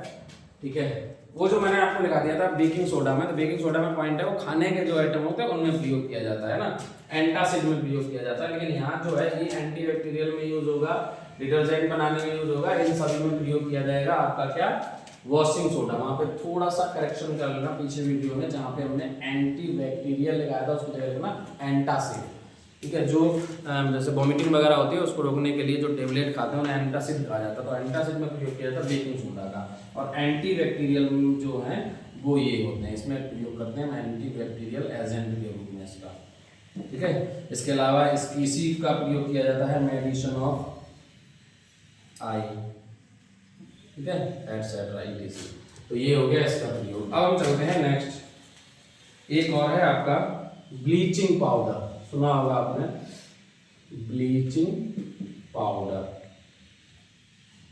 ठीक है, ब्लीचिंग पाउडर। ब्लीचिंग पाउडर क्या होता है? ये होता है CaOCl2। ठीक है, कैल्शियम ऑक्सीक्लोराइड या कैल्शियम हाइपोक्लोराइड कहा जाता है। इसके यूज बहुत इंपॉर्टेंट है, कहाँ कहाँ यूज करते हैं वो जरूरी है, वो लिख लो। एक तो होता है क्लोरोफॉर्म को फॉर्मेशन करने में, क्लोरोफॉर्म बनाने में। दूसरा इसका होता है जो जर्म्स होते हैं उनको किल करने के लिए, ठीक है, कहाँ वाटर वगैरह में, पानी को प्यूरिफाई करने में भी दिया जाता है। इसके अलावा इसका इंसेक्टिसाइड्स के रूप में भी दिया जाता है, कीड़े वगैरह मारने में। तो ये है ब्लीचिंग पाउडर के यूज, ठीक है। तो ब्लीचिंग पाउडर भी इंपॉर्टेंट है, तो इसको भी कर लेना। अब आप बहुत सारे से बनाते कैसे हैं, तो कुछ नहीं है, जो आपका स्लेट लाइम होता है, जिसे बोलते हैं बुझा हुआ चूना, अर्थात कह सकते हैं कैल्शियम हाइड्रोक्साइड यानी CaOH का होल ट्वाइस, और इसमें अगर क्लोरीन गैस प्रोवाइड करोगे तो ये बना देगा CaOCl2, कैल्शियम ऑक्सीक्लोराइड, ठीक है। इसके अलावा बनेगा H2O यानी जल, ठीक है। तो यही होता है ब्लीचिंग पाउडर, ठीक है। ब्लीचिंग पाउडर का प्रयोग कहाँ कहाँ करते हैं? अच्छा, इसका प्रयोग ब्लीचिंग पाउडर का जो आपकी टेक्सटाइल इंडस्ट्री है उसमें भी किया जाता है, कलर वगैरह उड़ाने के लिए ब्लीचिंग पाउडर का किया जाता है, कपड़े वगैरह की जो कॉटन इंडस्ट्री है उसमें प्रयोग किया जाता है, ठीक है।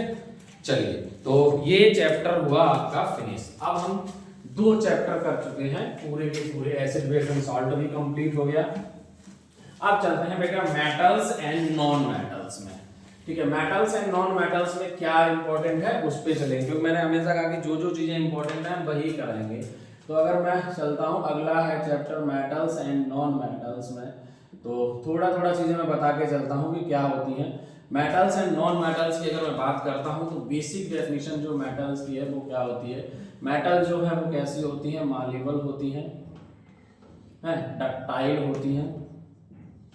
दूसरी खासियत क्या होती है, ये लस्ट्रस एंड शाइनी होती हैं, चमकदार होती हैं। और खास इंपॉर्टेंट ये क्या होती हैं, good conductor of heat and electricity, good conductor of heat and electricity, ये हीट और इलेक्ट्रिसिटी की गुड कंडक्टर होती हैं। नॉन मेटल्स की अगर मैं बात करता हूँ, ये ब्रिटल होती हैं, ठीक है। ब्रिटल का मतलब होता है जो इजीली ब्रेक हो जाए, आसानी से टूट जाती है, इजीली ब्रेक कर, ठीक है। और ये होती हैं इंसुलेटर और बैड कंडक्टर कह सकते हो, insulator of heat and electricity, ठीक है, या बैड कंडक्टर कह लो। इसके अलावा अगर मैं बात करता हूं तो जैसे अब इसमें भी इंसुलेटर तो होती है, बट अगर मैं बात करूं ग्रेफाइट की, तो ग्रेफाइट जो है एक्सेप्शन में है, अपवाद में है। ग्रेफाइट जो है वो क्या होती है, conductor of heat and electricity. आपने पेंसिल में जो आती है नोट देखी होगी, वो ग्रेफाइट होता है, वो कार्बन का एलोट्रॉप होता है, कार्बन का जो एलोट्रॉप है यानी ग्रेफाइट जो है वो इलेक्ट्रिसिटी कंडक्ट करता है, ये एक्सेप्शन है, अपवाद है। इसके अलावा अगर मैं बात करूं तो इनमें कोई विशेष चमक तो होती नहीं, और ये तीनों स्टेट में पाई जाती हैं। ये सॉलिड भी होती हैं, है ना, लिक्विड में भी पाई जाती हैं, एंड गैसियस स्टेट में भी, गैसियस स्टेट में भी पाई जाती है, तीनों में। इनकी बात करूं तो ये बेसिकली ज्यादा हार्ड होंगी एंड, और ये सॉलिड स्टेट में पाई जाती हैं। अगर मैं मरकरी को छोड़ दूं, है ना, एक्सेप्ट मरकरी, क्योंकि मरकरी को मैंने क्यों कहा, मरकरी जो है वो लिक्विड स्टेट में पाई जाती है एट रूम टेम्परेचर, ठीक है, ये लिक्विड स्टेट में पाई जाती है मरकरी। बाकी ज्यादा सारी के सारे जो मेटल्स हैं वो सॉलिड होती हैं और दूसरे ज्यादा हार्ड होती हैं, ठीक है। तो पॉइंट ये है कि मालेबल क्या होता है, डक्टाइल क्या होता है। अब इसमें भी कुछ इंपॉर्टेंट पॉइंट्स होते हैं, कई बार ये एग्जाम में पूछे जाते हैं, मतलब एक नंबर में बहुत बार पॉइंट पूछेगा। मालेबल क्या होता है, अगर मैं मालेबल की बात करता हूँ तो बहुत सिंपल है। अगर इनको हथौड़े से क्या किया जाए, पिटाई की जाए इनको, तो ये क्या करती है, फैल जाती हैं, they convert into thin sheet, पतली चादर के रूप में कन्वर्ट हो जाती है। इस प्रॉपर्टी को बोलते हैं मालेबिलिटी, ठीक है, क्या कहते हैं इसको, मालेबिलिटी कहा जाता है, और यही जो वर्ड है वो मालेबल कहलाता है। अगर आपसे पूछा जाए कि मोस्ट मालेबल मेटल कौन सी होती है, कौन कौन सी, तो उसमें आती है जैसे प्लेटिनम है, प्लेटिनम है, गोल्ड है, ठीक है, ये मालेबल होती हैं, ठीक है। डक्टिलिटी की अगर मैं बात करता हूँ, डक्टाइल क्या होती है, ठीक है। डक्टाइल का मतलब क्या होता है, डक्टाइल मतलब होता है कि जो जिसको इनको मतलब डक्टाइल कि जो मेटल्स हैं वो कन्वर्ट इनटू थिन वायर, यानी पतले वायर के रूप में कन्वर्ट किए जा सकते हैं। अर्थात इनको क्या किया जाता है, जैसे आपने देखा होगा, अगर पिघलाया जाए, हीट करे, पिघलाने के बाद क्या किया जाए, वायर बनाया जाए, तार। तो आपने देखा होगा कि जितने भी जो तार हैं वो सब मेटल्स के बने हुए होते हैं, ये जो प्रॉपर्टी है इसको डक्टिलिटी कहा जाता है, और मोस्ट डक्टाइल मेटल जो है वो गोल्ड होती है, याद रखना, ठीक है। और अगर मैं कंडक्टर की बात करता हूं तो इनमें इलेक्ट्रिसिटी कंडक्ट हो जाती है, और इसमें भी सबसे ज्यादा जो मोस्ट कंडक्टिविटी वाली जो मैटर है, यानी बेस्ट कंडक्टर की अगर मैं बात करता हूँ, मोस्ट कंडक्टिविटी तो चाहे पॉइंट को बेस्ट कंडक्टर, ठीक है, बेस्ट कंडक्टर। तो जो बेस्ट कंडक्टर है वो कौन सा है, वो होता है आपका सिल्वर, ठीक है। कौन सा होता है, सिल्वर, याद रखना, ये इंपॉर्टेंट है। अगर मैं यहाँ पे बात करूँ सॉलिड, लिक्विड एंड गैस में, तो अक्सर कर आपने देखा होगा, जैसे सॉलिड में अगर मैं बात करता हूँ फॉर एग्जांपल, तो अगर नॉन मेटल में देखोगे तो नॉन मेटल में, लिक्विड में तो जैसे आपका हो गया ब्रोमीन हो गया, गैसीय स्टेट में जैसे हाइड्रोजन है और ऑक्सीजन है, और सॉलिड में कोई अभी दिमाग में मेरे आ भी नहीं रही, कार्बन, नॉन मेटल है, सॉलिड है, ठीक है। तो ये तीनों स्टेट में पाई जाती हैं, ये सारे के सारे बर्टल का मतलब होता है इजी ब्रेकर, जब इन पे अगर आप बार करोगे तोड़ोगे तो ये टूट जाती हैं। दूसरा ये बैड कंडक्टर होती है इलेक्ट्रिसिटी की, तो ये तो है आपकी नॉन मेटल। कुछ प्रॉपर्टी मैंने ये इसलिए बताई ताकि आपको ध्यान रखना, ये आपको अगर इनमें दोनों में डिफरेंशिएट करने को आता है तो ये अगर ये क्या बोलोगे, they are malleable, they are not malleable, they are ductile, they are not ductile, ठीक है। ये डक्टाइल नहीं होगी, तो कुछ प्रॉपर्टी ऐसी होती है, लस्टर्स एंड शाइनिंग, चमकदार होती है, they are not lusters and shining, इनमें कोई विशेष चमक नहीं होती है। ये good conductor of heat and electricity, और ये आपकी bad conductor of heat and electricity, except mark करिए, इसको छोड़ देना। They are hard in shape, है ना, इन सॉलिड फाउंड जनरली, जो metals are found in solid state, अधिकांशतः जो सॉलिड स्टेट पाई जाते हैं। अब इसमें भी अधिकांश इसलिए बोला क्योंकि ज्यादातर कुछ ऐसी भी है ना, जैसे मरकरी है, लिक्विड में पाई जाती है। तो ये तो आपकी हो गई इनकी फिजिकल जो प्रॉपर्टीज हैं उनमें, ठीक है। अब हम चलते हैं आगे, है ना। तो मेटल एंड नॉन मेटल में एक बेसिक जो डिफरेंस है वो मैंने आपको बता दिया, ये इसलिए क्योंकि ये कई बार एग्जाम में ये भी पूछा गया है कि इनमें अंतर क्या है, डिफरेंस क्या है, तो आप इनको लिख सको, ठीक है। चलिए, तो अब अगर हम बात करते हैं मेटल एंड नॉन मेटल में, तो कुछ इंपॉर्टेंट पॉइंट्स हैं, उनको भी देख लेते हैं एक बार, ताकि कोई भी चीज छूटनी नहीं चाहिए। हाँ, एक इंपॉर्टेंट चीज है कि रिएक्टिविटी सीरीज बहुत ही इंपॉर्टेंट है। रिएक्टिविटी सीरीज क्या होती है बेटा, तो रिएक्टिविटी सीरीज इसीलिए देखिए, कभी भी अगर आप कोई मैराथन क्लास ले रहे हैं या कोई पढ़ाने के लिए, तो हमेशा तैयारी बहुत ज़रूरी होती है, एक अहम हिस्सा है, चाहे वो स्टूडेंट हो चाहे टीचर हो, सभी के लिए। क्योंकि अगर आप बिना प्रिपरेशन के कुछ भी चीज़ करेंगे, बिना किसी तैयारी के, तो ज़्यादातर चांसेस होते हैं उसमें फेल होने के इन द सेंस कि आप वो चीज़ें नहीं, वो प्रोडक्टिविटी नहीं आएगी, वो क्वालिटी नहीं आएगी। तो अगर आपको सही ढंग से सारी चीज़ें करनी है तो उसके लिए एक अच्छी प्रिपरेशन होनी चाहिए, अच्छे तरीके से आपको पहले देख लेना चाहिए कि हमें क्या कब कराना है और क्या क्या चीज़ें करानी है और क्या इंपॉर्टेंट है क्या इंपॉर्टेंट नहीं है ना। तो यही चीज़ें मैं छांट के चीज़ें करा रहा हूँ जो आपके लिए एग्जाम के पॉइंट ऑफ व्यू से इंपॉर्टेंट है। एक्टिविटी सीरीज क्या होती है, जब भी आप क्या करते हैं, मेटल्स आर अरेंज्ड, जब क्या करते हैं मेटल को अरेंज करते हो इन डिक्रीजिंग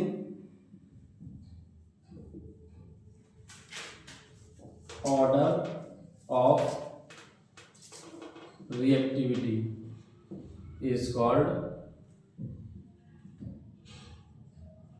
रिएक्टिविटी सीरीज। उसे क्या कहा जाता है, उसे कहा जाता है रिएक्टिविटी सीरीज। अब इसे कैसे अरेंज करोगे, तो इसे अरेंज करने का तरीका होता है, जिसमें सबसे पहले जो आती है सोडियम, ये मोस्ट रिएक्टिव मेटल है, पोटेशियम सॉरी, उसके बाद आती है सोडियम। और अगर इसे और डिक्रीजिंग ऑर्डर में अरेंज करोगे तो ये याद रखना Ca है, देन Mg है, और अगर आगे चलोगे तो Zn है एंड Fe है। इसके बाद अगर हम आगे चलेंगे तो Pb है ना, Pb मतलब लेड, और उसके बाद चलेंगे तो हाइड्रोजन है, उसके बाद Cu है, उसके बाद आपका आ जाए Hg and Ag and then Au, ठीक है। ये कुछ अरेंज है। तो यहाँ पर सबसे ज्यादा ये क्या है, most reactive matter, most reactive matter, ठीक है। और ये जो है ये है लेस रिएक्टिव मैटर या लीस्ट रिएक्टिव मैटर कह सकते हैं, लीस्ट रिएक्टिव मैटर। गोल्ड सबसे कम क्रियाशील धातु है और पोटेशियम सबसे अधिक। अब ये जो ऑर्डर है वो इस तरीके से, जैसे आप इधर से इधर बढ़ोगे यानी लेफ्ट टू राइट जाओगे तो इनकी जो रिएक्टिविटी है वो कम होती चली जाएगी। ये डिक्रीजिंग ऑर्डर है, ये क्या है, डिक्रीजिंग ऑर्डर है। अब इसकी कुछ प्रॉपर्टी है, वो प्रॉपर्टी क्या होती है, अगर कोई भी मेटल हाइड्रोजन से ऊपर है यानी हाइड्रोजन से पहले है, मेटल बिफोर हाइड्रोजन, तो वो क्या करेगी, वो करेगी हाइड्रोजन गैस रिलीज करेगी। अगर वो एसिडिक सॉल्यूशन से क्रिया करेगी, एसिड से क्रिया करेगी तो हाइड्रोजन को रिमूव कर देगी। लेकिन अगर इन मेटल्स की बात करूं तो ये रिएक्ट करेंगे अगर इनके साथ, अगर मान लो HCl के साथ या H2SO4 किसी के साथ, तो वहां पे नो रिएक्शन आएगा क्योंकि ये लेस रिएक्टिव है। दूसरा, अगर कोई मेटल है वो पहले है और बाद वाली मेटल, जैसे मान के चलो कैल्शियम है और मैग्नीशियम है, तो अगर मैग्नीशियम के किसी भी कंपाउंड से रिएक्ट करे कैल्शियम तो मैग्नीशियम को वहां से रिमूव कर देगी, है ना। जैसे मैं समझाता हूँ इस चीज को। फॉर एग्जांपल, मैग्नीशियम जो है वो जिंक से क्या है, पहले है, तो ये मोस्ट रिएक्टिव है।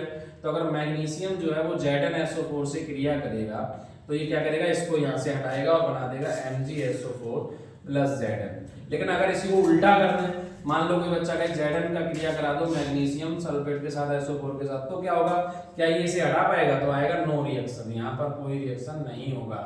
ये गलती मत करना, और ऐसे रिएक्शन भी आते हैं एग्जाम में। याद रखना, अगर कोई बाद वाली अगर मेटल है और वो पहले वाले मेटलिक ऑक्साइड मतलब साल्ट से अगर रिएक्ट करेगी तो वो चाहे वहां से हटा पाए, रिमूव कर पाए, नहीं कर पाएगी, ऐसे केस में नो रिएक्शन आएगा, कोई क्रिया नहीं होगी। बात समझ आ रही है ना।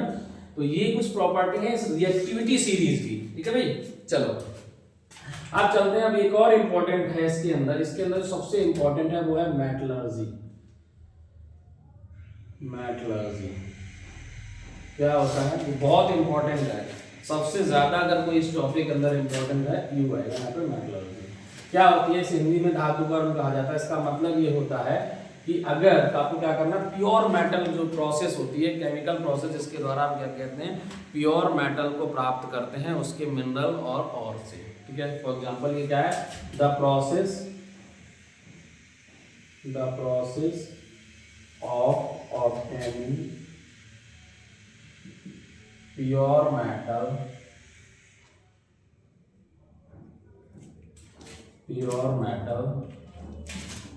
from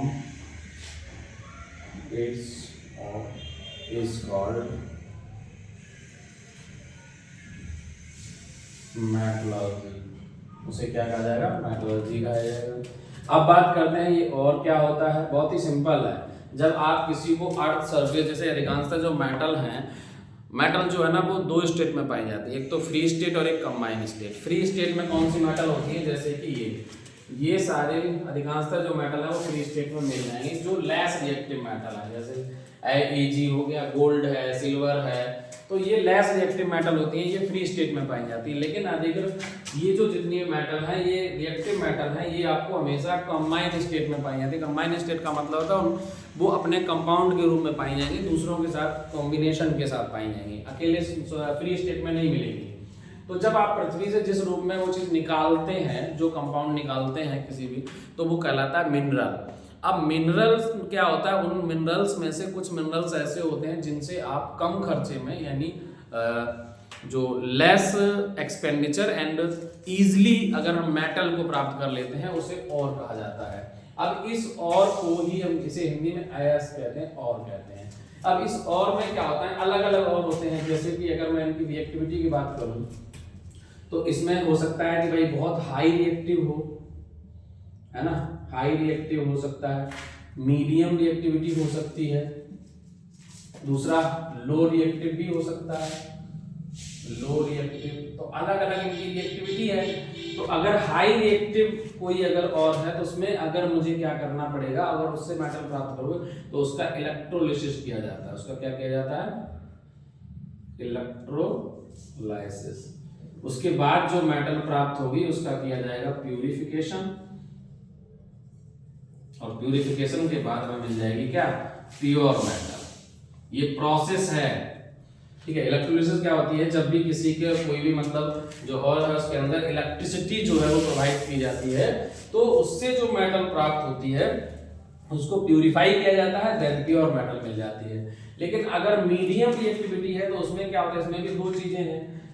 वो दो चीजें क्या है, एक तो हो सकता है कि भाई कार्बोनेट और, है ना, या फिर वो सल्फाइड हो सकता है, अब बात करते हैं, अगर वो कार्बोनेट है तो क्या करोगे, है ना, कार्बोनेट है तो उसका किया जाता है कैल्सिनेशन, उसका क्या किया जाएगा, उसका किया जाएगा कैल्सिनेशन। और कैल्सिनेशन जो है एक ऐसी प्रोसेस होती है जो ऑक्साइड और बना देती है। अब जो ऑक्साइड और आया है फिर उसका क्या करोगे, उसका वही सिंपल सा रिडक्शन करोगे, रिडक्शन के बाद क्या मिल जाएगी आपको, मेटल, और उस मेटल का प्यूरिफिकेशन कर दिया जाएगा।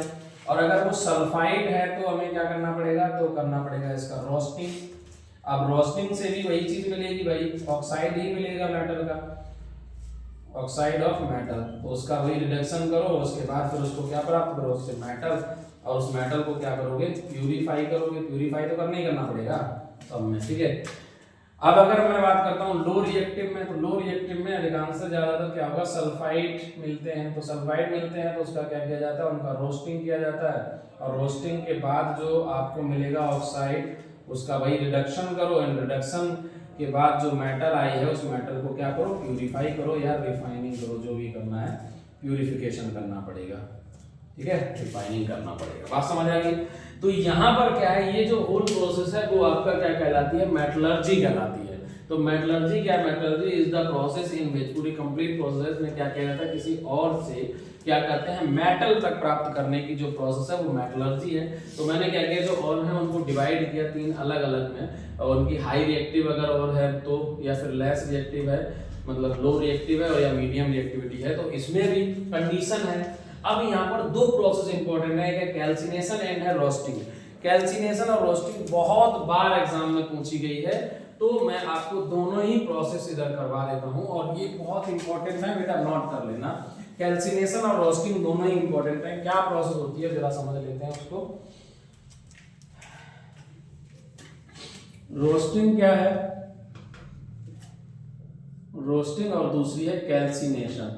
दोनों ही प्रोसेस लगभग सेम है। इनमें क्या होता है, इसमें भी हम क्या करते हैं, जो ओर है उससे क्या करते हैं, ऑक्साइड प्राप्त करते हैं उसी का, ठीक है। अब यहाँ पर भी वही है कि अगर जो ओर है उसके, इसमें भी हम क्या करेंगे, ऑक्साइड ऑफ मेटल, जो मेटल है उसका ऑक्साइड प्राप्त करते हैं यहाँ भी, और यहाँ भी ऑक्साइड ऑफ मेटल्स। दोनों में फिर डिफरेंस क्या है, यहाँ पर क्या होगा बेटा, यहाँ पर एक्सिस ऑफ एयर होती है, एक्सिस ऑफ एयर, और या हम कह सकते हैं कंट्रोल्ड एयर, ठीक है। यहाँ पर वायु अधिक मात्रा में होती है, यहाँ पर जो होता है वो होता है अब्सेंस ऑफ एयर,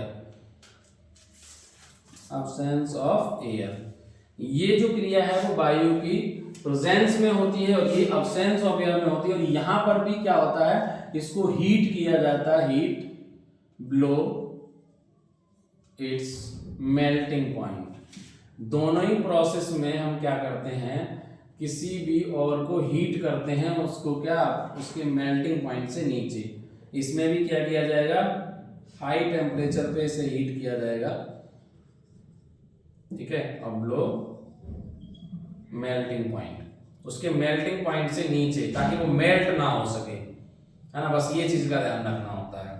तो प्रोसेस अगर आपको लिखनी है, क्या लिखोगे, तो बहुत सिंपल है। Roasting is the process in which ore convert into oxide of metal by heating below its melting point in excess of air और कंट्रोल्ड एयर, ठीक है। तो ये क्या है, रोस्टिंग है। और तीन मैंने यहाँ जो चीजें लिखी, इसी से डेफिनेशन बन जाएगी। Roasting is the process in which ore converted into oxide of metal in by the heating below the melting point in presence of excess of air or controlled air. And calcination is the process in which ore is converted into oxide of metal in absence of air by heating below its melting point, ठीक है।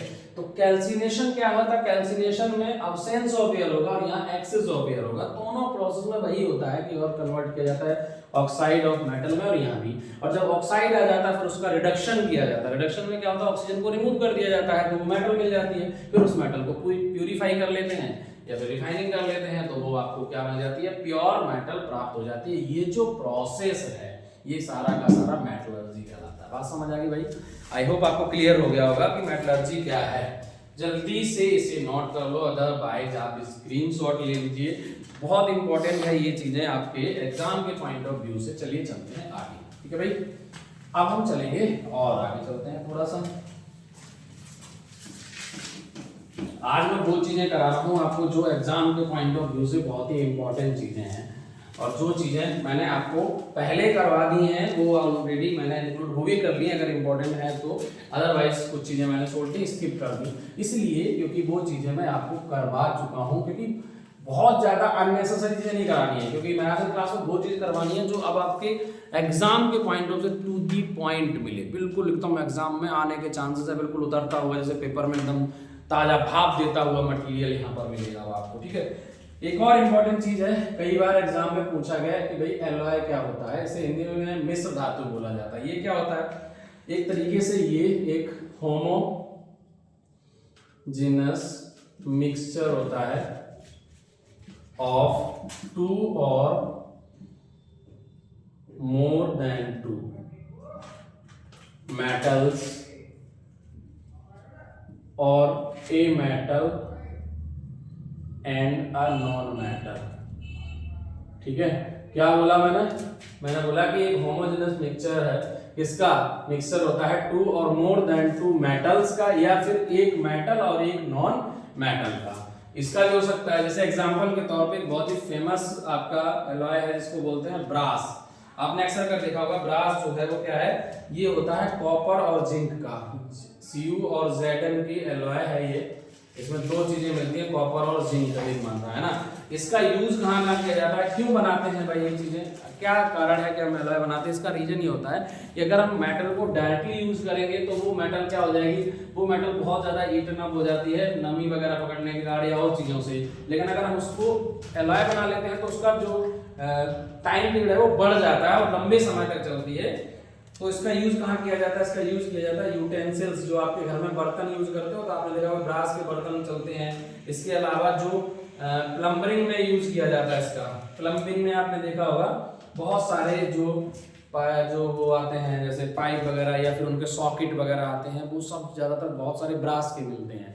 इसके अलावा आपने देखा होगा कि जो medals होते हैं, मेडल्स बने होते हैं ब्रास के, जो मेडल मिलते हैं मेडल बनते हैं वो ब्रास के बने हुए होते हैं।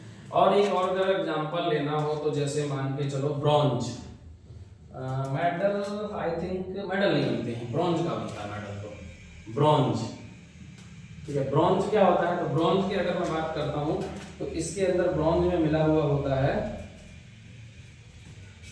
कॉपर और टिन, ठीक है, कॉपर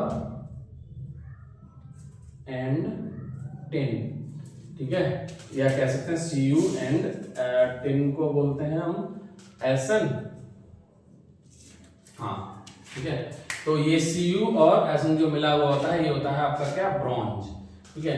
अब इस ब्रॉन्ज का यूज कहाँ किया जाता है, तो अभी मैंने बताया जैसे मेडल्स बनाने में इसका यूज किया जाता है। इसके अलावा कहाँ यूज किया जाएगा, इसका यूज किया जाता है कॉइन्स बनाने में, सिक्के बनाने में भी इसका यूज होता है।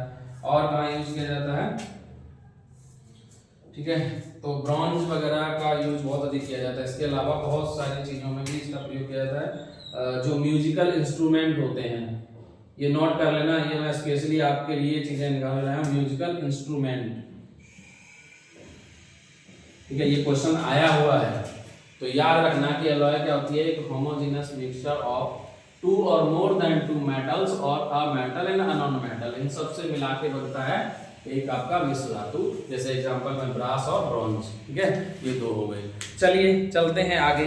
तो ये चैप्टर भी आपका हो गया फिनिश। अब एक लास्ट चैप्टर है केमिस्ट्री के अंदर, कार्बन एंड कंपाउंड, ठीक है, उसको भी चलते हैं खत्म करते हैं आज ही और अभी के अभी, ठीक है। चलो एक लास्ट है कार्बन एंड कंपाउंड्स।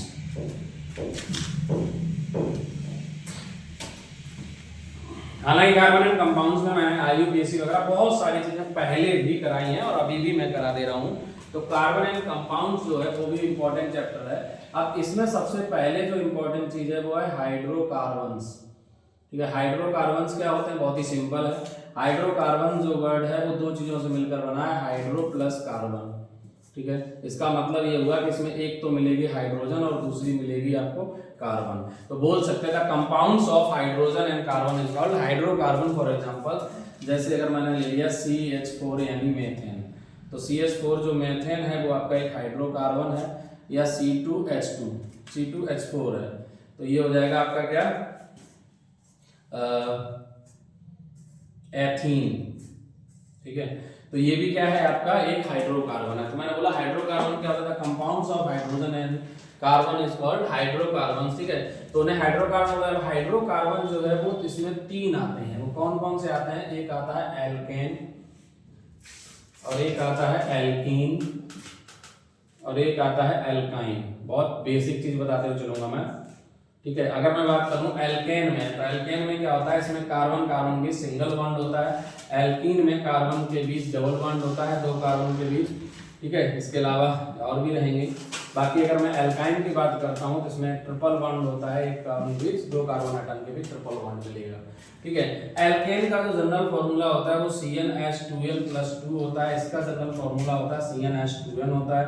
इसका जनरल फॉर्मूला CnH2n+2n-2 होता है। ठीक है भाई, हमेशा याद रखना, क्योंकि यहाँ पर क्या होता है, एक 2 कार्बन एटम्स के बीच डबल बॉन्ड और एल्काइन में ट्रिपल बॉन्ड होता है, तो इनका जो फर्स्ट मेंबर होता है वो 2 से स्टार्ट होगा, यानी C2H4 होगा इसमें, इसका फर्स्ट मेंबर इसका क्या है, एथीन है, एथिलीन कह सकते हैं। और अगर इसमें बात करूं मैं तो एसिटिलीन होता है C2, और H कितना आएगा, 2 दूनी 4 यानी 2। ठीक है, तो C2H2 होता है इसमें, बस यही अंतर है। अगर इसका फर्स्ट नंबर देखोगे तो इसमें CH4 होता है, जिसे मेथेन कहते हैं। ठीक है, तो कोई बच्चा C1 से ना ले ले, इसमें पहला जो होता है एथीन होता है, मेथीन कुछ होता ही नहीं है इसके अंदर, और इसमें जो पहला होता है वो एथाइन होता है, ये याद रखना है इसमें। ठीक है, मेथाइन कुछ नहीं होता है, बस यही ध्यान रखना है। मेथेन होता है, मेथीन नहीं होता, ना ही मेथाइन होता है, बस याद क्या रखना, एथीन होता है, एथाइन होता है इसके अंदर। ये फर्स्ट मेंबर इसका एथाइन है और इसका एथीन है, और इसका फर्स्ट मेंबर मेथेन होता है। अब ये एथीन मेथीन कैसे आते हैं, तो इसके लिए कुछ नंबरिंग होती है, वो नंबरिंग याद रखना। मैं फिर लिख दे रहा हूं यहाँ पर, नंबरिंग होती है, जैसे 1 के लिए होता है मैथ, 2 के लिए होता है एथ, 3 के लिए होता है प्रॉप, 4 के लिए होता है ब्यूट। ठीक है, 5 के लिए होता है पेंट, 6 के लिए होता है हेक्स। ठीक है, 7 के लिए होता है ऑक्ट, 8 के लिए होता है ऑक्ट, 9 के लिए होता है नॉन, एंड 10 के लिए होता है डेका, नोना डेका। ये होते हैं, ये नंबर हैं। अब इनको कैसे यूज किया जाता है, ये यूज किए जाते हैं नंबर ऑफ कार्बन एटम के अकॉर्डिंग। जितने कार्बन एटम होंगे उसी के अकॉर्डिंग इनका नाम होता है। अब इनमें सफिक्स और प्रीफिक्स ऐड होते हैं। IUPAC में हमेशा क्या होता है, सफिक्स ऐड होता है। वो कैसे ऐड होगा वो मैं आपको बता देता हूँ। जैसे एल्केन है तो एन ऐड होगा, एल्कीन है तो इन ऐड होगा, और एल्काइन है तो आइन ऐड होगा। जैसे यहाँ पे CH4 है तो कार्बन 1 है, 1 नंबर पे मैथ है तो हमने N जोड़ दिया। जैसे फॉर एग्जांपल C2 है और H 2 दूनी 4 2 6 हो जाएंगे, H6, तो आप 2 नंबर पे देखोगे क्या है कि सर एथ है, तो आप क्या करोगे, एथ लिखोगे और उसमें क्या जोड़ोगे, N। क्यों जोड़ोगे N, क्योंकि 2 2 जा 4 और 2 6, दुगने से 2 ज्यादा है और यहाँ पर दुगना है, इसीलिए हमने एथीन इन जोड़ा। यहाँ पर दुगना और उससे 2 का दुगना 4 करोगे, 4 में से 2 घटाओगे 2 आएगा, तो ये एथाइन बनेगा। अब सर ये मत कहना कि CnHn भी तो हो सकता था, नहीं, क्योंकि अगर हम C3 लेंगे तो H3 नहीं आएगा, 3 दूनी 6 में से 2 कम करोगे 4 आएगा, देखो अलग हो गया ना। यहाँ पे मैच कर गया, बाई चांस बराबर नहीं होते हैं। और ये क्या बन जाएगा, ये बन जाएगा प्रोपाइन। क्या बनेगा, प्रोपाइन। ठीक है, बात समझ आ रही है? आई होप आपको ये चीजें क्लियर हो रही होंगी। तो चलिए आगे चलते हैं, एक बार चेक कर लेना रिकॉर्डिंग वगैरह दिखा रहा, फोन चार्ज है ना, हाँ ठीक है। पता चले फोन भी स्विच ऑफ हो जाए और हम लगे रहे, है ना। क्लास तो वैसे लंबी हो रही है, तो क्योंकि भाई मैराथन है तो लंबी तो क्लास होनी है, और ये वैसे भी केमिस्ट्री का जो लास्ट चैप्टर चल रहा है, तो कोई प्रॉब्लम नहीं है, थोड़ा बहुत क्लास अगर बढ़ भी जाती है तो उसमें कोई इशू नहीं है। ठीक है भाई, चलिए अब हम चलते हैं अपने अगले टॉपिक पे, और अगला टॉपिक जो है ये भी बहुत ही इंपॉर्टेंट टॉपिक है। तो क्या है, ये है फंक्शनल ग्रुप। फंक्शनल ग्रुप, तो फंक्शनल ग्रुप बहुत इंपॉर्टेंट होता है। फंक्शनल ग्रुप से क्या होता है, बहुत सारी चीजें, जितने भी जो प्रॉपर्टीज होती हैं, फिजिकल और केमिकल प्रॉपर्टीज होती हैं, वो फंक्शनल ग्रुप से ही आती हैं। ठीक है, अब ये होता क्या है, अब ये बहुत सिंपल है, ये क्या होता है, ग्रुप ऑफ एटम्स होता है जो क्या होता है, जो कनेक्ट होता है किससे जाके, कनेक्ट विद कार्बन चेन। किसी कार्बन चेन से जब ये कनेक्ट हो जाता है तो जिसके कारण उसकी जो प्रॉपर्टीज हैं वो क्या हो जाती हैं, चेंज हो जाती हैं। तो उस ग्रुप को ही, इस ग्रुप को ही कहा जाता है क्या, functional group. Functional group.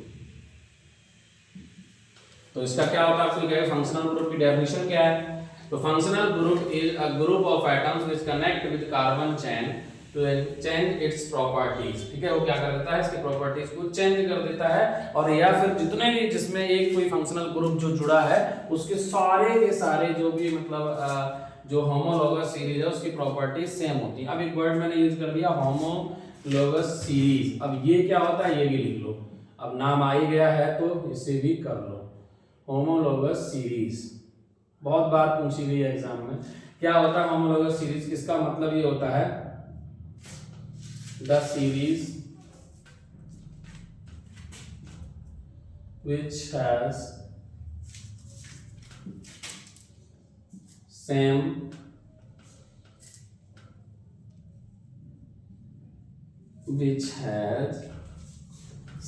properties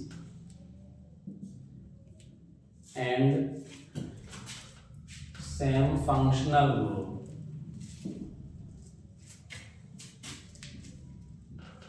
but different molecular formula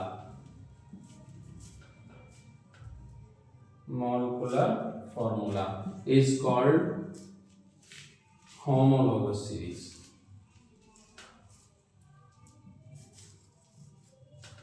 homologous series, ठीक है।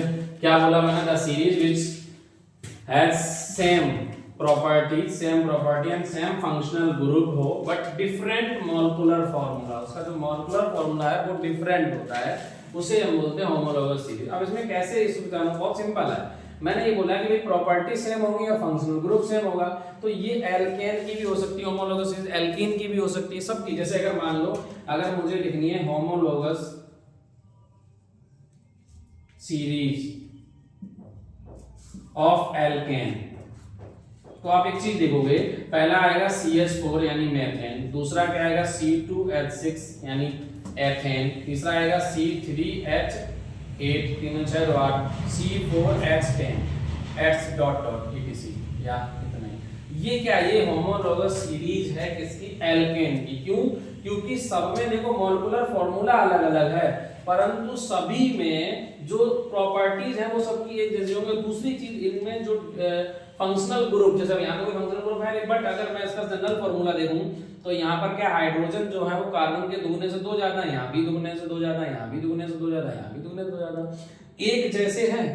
बट ये CH4 है, इसका C2H6 है, मॉलिक्यूलर फार्मूला अलग अलग है, number of carbon atom hydrogen अलग अलग है, लेकिन उनमें एक बेसिक चीज ये है कि इनकी प्रॉपर्टी एक जैसी होती है काफी हद तक, तो इसीलिए इसे बोला जाता है होमोलॉगस सीरीज। अब ये अगर एल्कीन की लिखनी होती तो हम लिखते C2H4MC3H6 बदल देते आगे की तरह लिखते जाएंगे तो वो बन जाएगी एल्कीन की होमोलॉगस सीरीज। ये अल्कोहल की भी हो सकती है, एल्डिहाइड की भी हो सकती है, कीटोन की भी हो सकती है, कार्बोक्सिलिक एसिड की भी हो सकती है, किसी की भी हो सकती है। बात क्लियर है, तो उसे कहा जाता है होमोलॉगस सीरीज। अब हम बात कर रहे हैं फंक्शनल ग्रुप की, तो कौन कौन से फंक्शनल ग्रुप आपके एग्जाम में हैं, तो कौन कौन से हैं।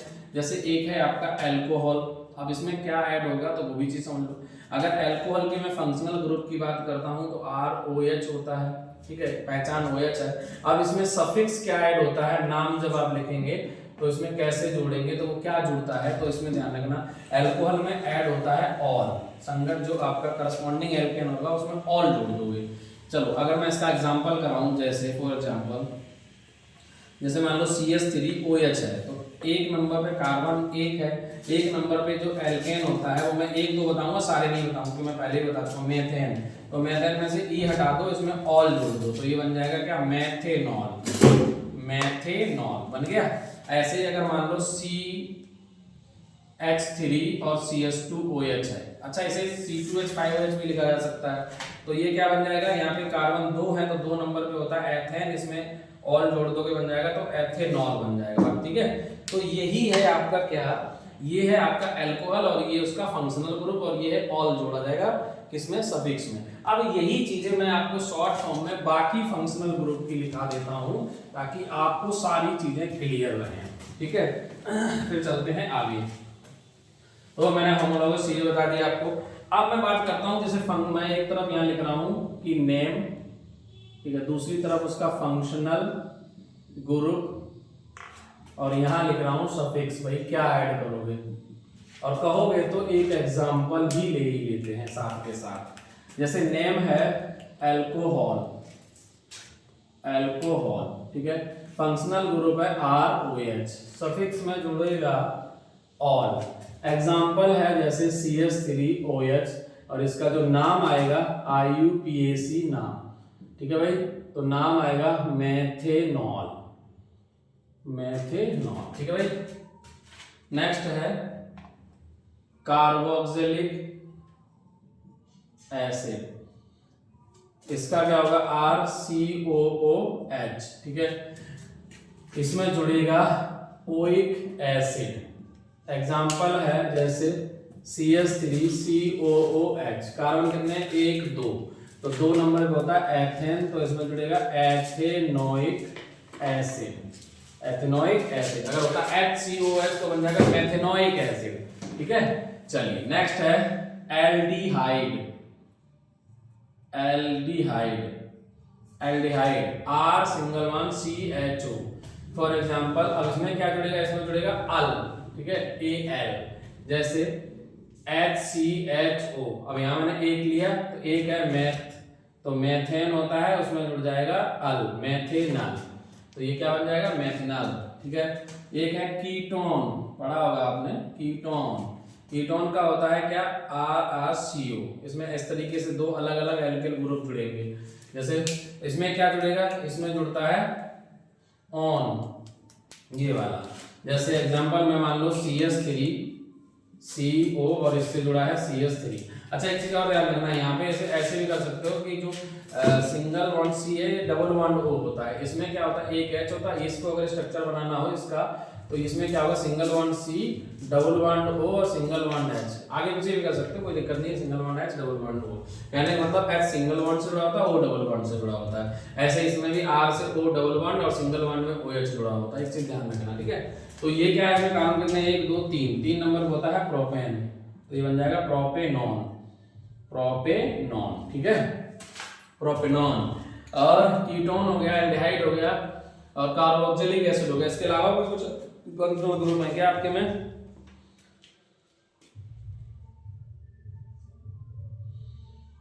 ये एक और है हेलोजन, इसे भी लिख लो हेलोजन। तो हेलोजन कैसे बनता है, हेलोजन में होता है RX, जहां पे X क्या रिप्रेजेंट करेगा Cl, Br, I या F एटसेट्रा etc, इनको ये हेलोजन्स होते हैं। जैसे अब इसमें क्या जुड़ेगा, इसमें जुड़ता है क्लोरीन है तो क्लोरो, सब में अलग अलग जुड़ेगा, क्लोरो, ब्रोमो, ठीक है, आयोडो, ठीक है, फ्लोरो, इस तरीके से फ्लोरो, फ्लोरो, ये चीजें। जैसे एग्जांपल में मान लो मैंने ले लिया कि CH3Cl, तो यहाँ पर क्या है कार्बन 1 है और क्लोरीन है, तो इसे का नाम जो होगा वो क्या होगा क्लोरो, क्लोरो, ठीक है, और क्या आएगा मेथेन, ये बन जाएगा क्लोरोमेथेन, ठीक है, ये हो गया। तो ये पूरे के पूरे फंक्शनल ग्रुप हैं और उनके IUPAC नाम लिखने का ये एक तरीका है। ये मैंने टेबल के थ्रू आपको चीजें बताई, याद रखना ये आपके पॉइंट एग्जाम के पॉइंट ऑफ व्यू से बहुत ही इंपॉर्टेंट है, जल्दी से इसे फटाफट नोट करो।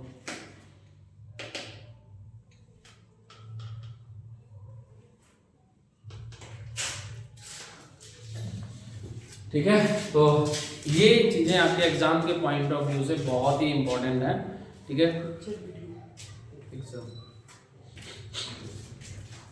जल्दी से नोट करो, उसके बाद फिर मैं अलग अलग पॉइंट पे चलूंगा और आगे चीजें क्लियर करूंगा।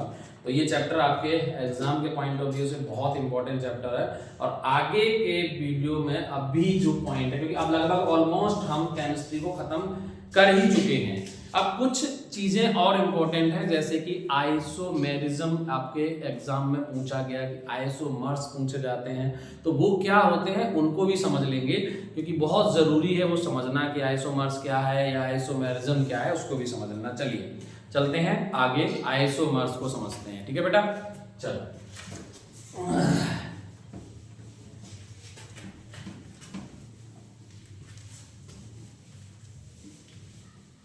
अब आगे बढ़ते हैं, नेक्स्ट है आइसोमेरिज्म। क्या होता भैया ये? बहुत ही सिंपल है, तो हम बोल सकते हैं the compounds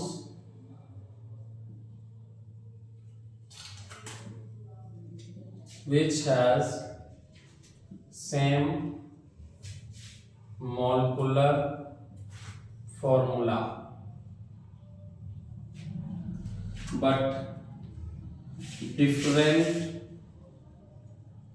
atomic structure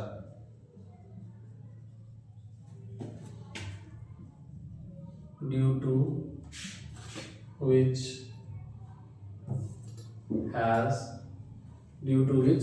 different properties। ठीक है, तो उन्हें क्या बोला जाता है? Is called isomers. उन्हें आइसोमर्स कहा जाएगा, एंड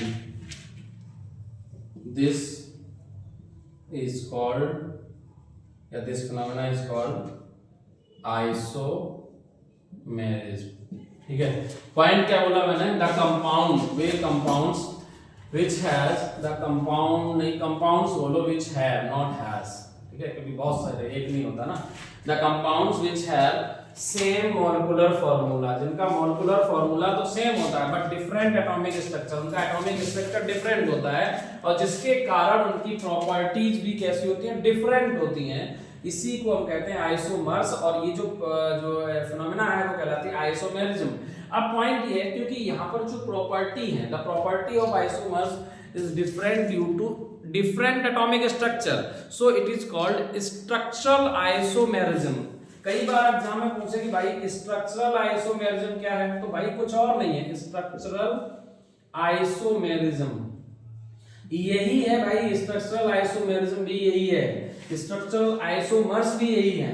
तो आप एक लाइन नीचे लिखोगे, the property of isomers is different due to structure of compound, so it is called structural isomerism और स्ट्रक्चरल आइसोमर्स। इन्हें स्ट्रक्चरल आइसोमर्स भी कहा जाता है, और इस जो इवेंट यानी जो फिनोमेना है उसे स्ट्रक्चरल आइसोमेरिज्म कहा जाता है। वो क्यों कहा जाता है? क्योंकि उसका स्ट्रक्चर डिफरेंट होता है। फॉर एग्जांपल जैसे मैंने लिया ब्यूटेन, तो आपने देखा होगा ब्यूटेन की अगर मैं बात करता हूँ, इसका जो जनरल फॉर्मूला होता है वो C4H10 होता है, मॉलिक्यूलर फॉर्मूला यही है ना। लेकिन अगर मैं इसके स्ट्रक्चर बनाता हूँ तो एक आता है स्ट्रेट चेन, जैसे C। ठीक है, हमने 4 C को एक साथ रख लिया, तो ये सब सिंगल बॉन्ड से कनेक्ट होंगे। अब इसमें क्या होगा? इसके साथ H ऐसे जुड़ जाएगा, CH3, इससे 2H जुड़ेंगे, इससे एक H यहाँ, एक H यहाँ, इससे 3H जुड़ जाएंगे, H। तो इसे बोला जाता है, ये है बेटा एन ब्यूटेन। जब CDCOs को एन ब्यूटेन नाम लिखते हैं, ये एन ब्यूटेन हो गया। लेकिन अगर इसी की दूसरा हमने चेन बनाना हो तो ऐसे 3 C रख लिए मैंने, मान लो ये, और एक C कहीं भी इससे जोड़ सकते हैं, मान लो इस तरीके से एक C ये कनेक्ट कर दिया, तो यहाँ पर क्या आएगा? H3, और यहाँ पर क्या आएगा? एक H आ जाएगा, और यहाँ पर क्या आएगा? CH3, और यहाँ भी आएगा CH3।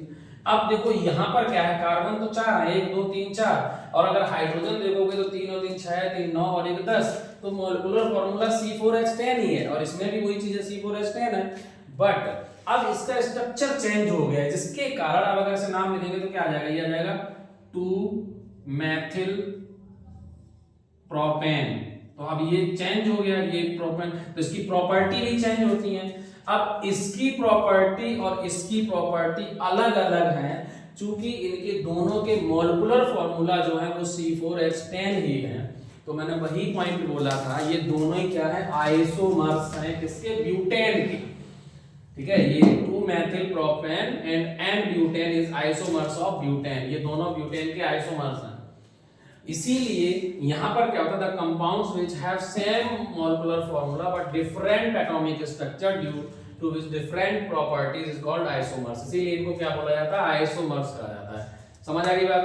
तो आइसोमर्स क्या होते हैं? Isomers are those compound which have same molecular formula but different atomic structure due to which properties are change, जिसके कारण उनकी प्रॉपर्टी भी चेंज हो जाती है, इसीलिए इनको बोला जाता है isomers. And the property of isomers is changed due to structure of the atomic formula।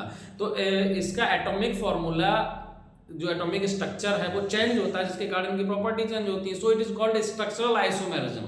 ठीक है, तो अगर एग्जाम में आइसोमेरिज्म ना पूछा जाए, कंफ्यूज करने के लिए एग्जामिनर बोर्ड में अगर वो लिख देता कि व्हाट इज स्ट्रक्चरल आइसोमेरिज्म, तो कुछ अलग नहीं है, यही है स्ट्रक्चरल आइसोमेरिज्म। ठीक है, तो आई होप आपको ये चीज क्लियर हुई होगी। तो आज क्लास में मैंने आपको लगभग सारे जो टॉपिक हैं इंपॉर्टेंट जो भी हो सकता था वो कराया। लास्ट टाइम में जो चीज मैंने पहले भी करा चुका हूं, एक एस्ट्रिफिकेशन और एक रिएक्शन है सैपोनिफिकेशन, मैं दोबारा फिर से करवा देता हूं क्योंकि मुझे लगता है कि शायद आपने वो चीज नहीं पढ़ी होगी, क्योंकि एस्ट्रिफिकेशन जो रिएक्शन है वो बहुत बार पूछा गया। और एक और रिएक्शन है जिसको बोलते हैं सैपोनिफिकेशन रिएक्शन, वो भी मुझे लग रहा कई बार आ चुका है एग्जाम में, तो उस दोनों रिएक्शन को भी कर लेते हैं। अदरवाइज मुझे लग रहा कहीं फिर आप ऐसा ना करो कि छोड़ दो, तो उस रिएक्शन को भी लास्ट टाइम में कवर कर ही लेते हैं चलते चलते। ठीक है, चलो तो एक last but not least esterification. Otherwise मैं आपको वीडियो हमारा वैसे भी हमने दो ही उसमें पढ़ाया, वो छोटा सा है, 7 या 8 मिनट का होगा, जिसमें मैंने एस्ट्रिफिकेशन और सैपोनिफिकेशन दोनों ही कराया है, लेकिन फिर भी मैं करा देता हूँ कि एस्ट्रिफिकेशन क्या होता है, ये ज्यादा इंपॉर्टेंट है सैपोनिफिकेशन से भी ज्यादा। तो एस्ट्रिफिकेशन क्या होता है, बहुत ही सिंपल है। जब आप क्या करते हैं किसी जैसे एसिटिक एसिड है, जो एसिटिक एसिड होता है ना, एसिटिक एसिड तो क्रिया करेगा, रिएक्ट करेगा किसके साथ, जब एसिटिक एसिड रिएक्ट करता है एथेनॉल के साथ। ठीक है, एसिटिक एसिड एथेनॉल के साथ रिएक्ट करेगा तो ये क्या बनाएगा, एस्टर बनाता है, और प्लस क्या देगा, H2 जल, वाटर। ठीक है, ये जो रिएक्शन है क्योंकि यहाँ पे एस्टर फॉर्म हो रहा है, इसीलिए इसे बोला जाता है एस्ट्रिफिकेशन।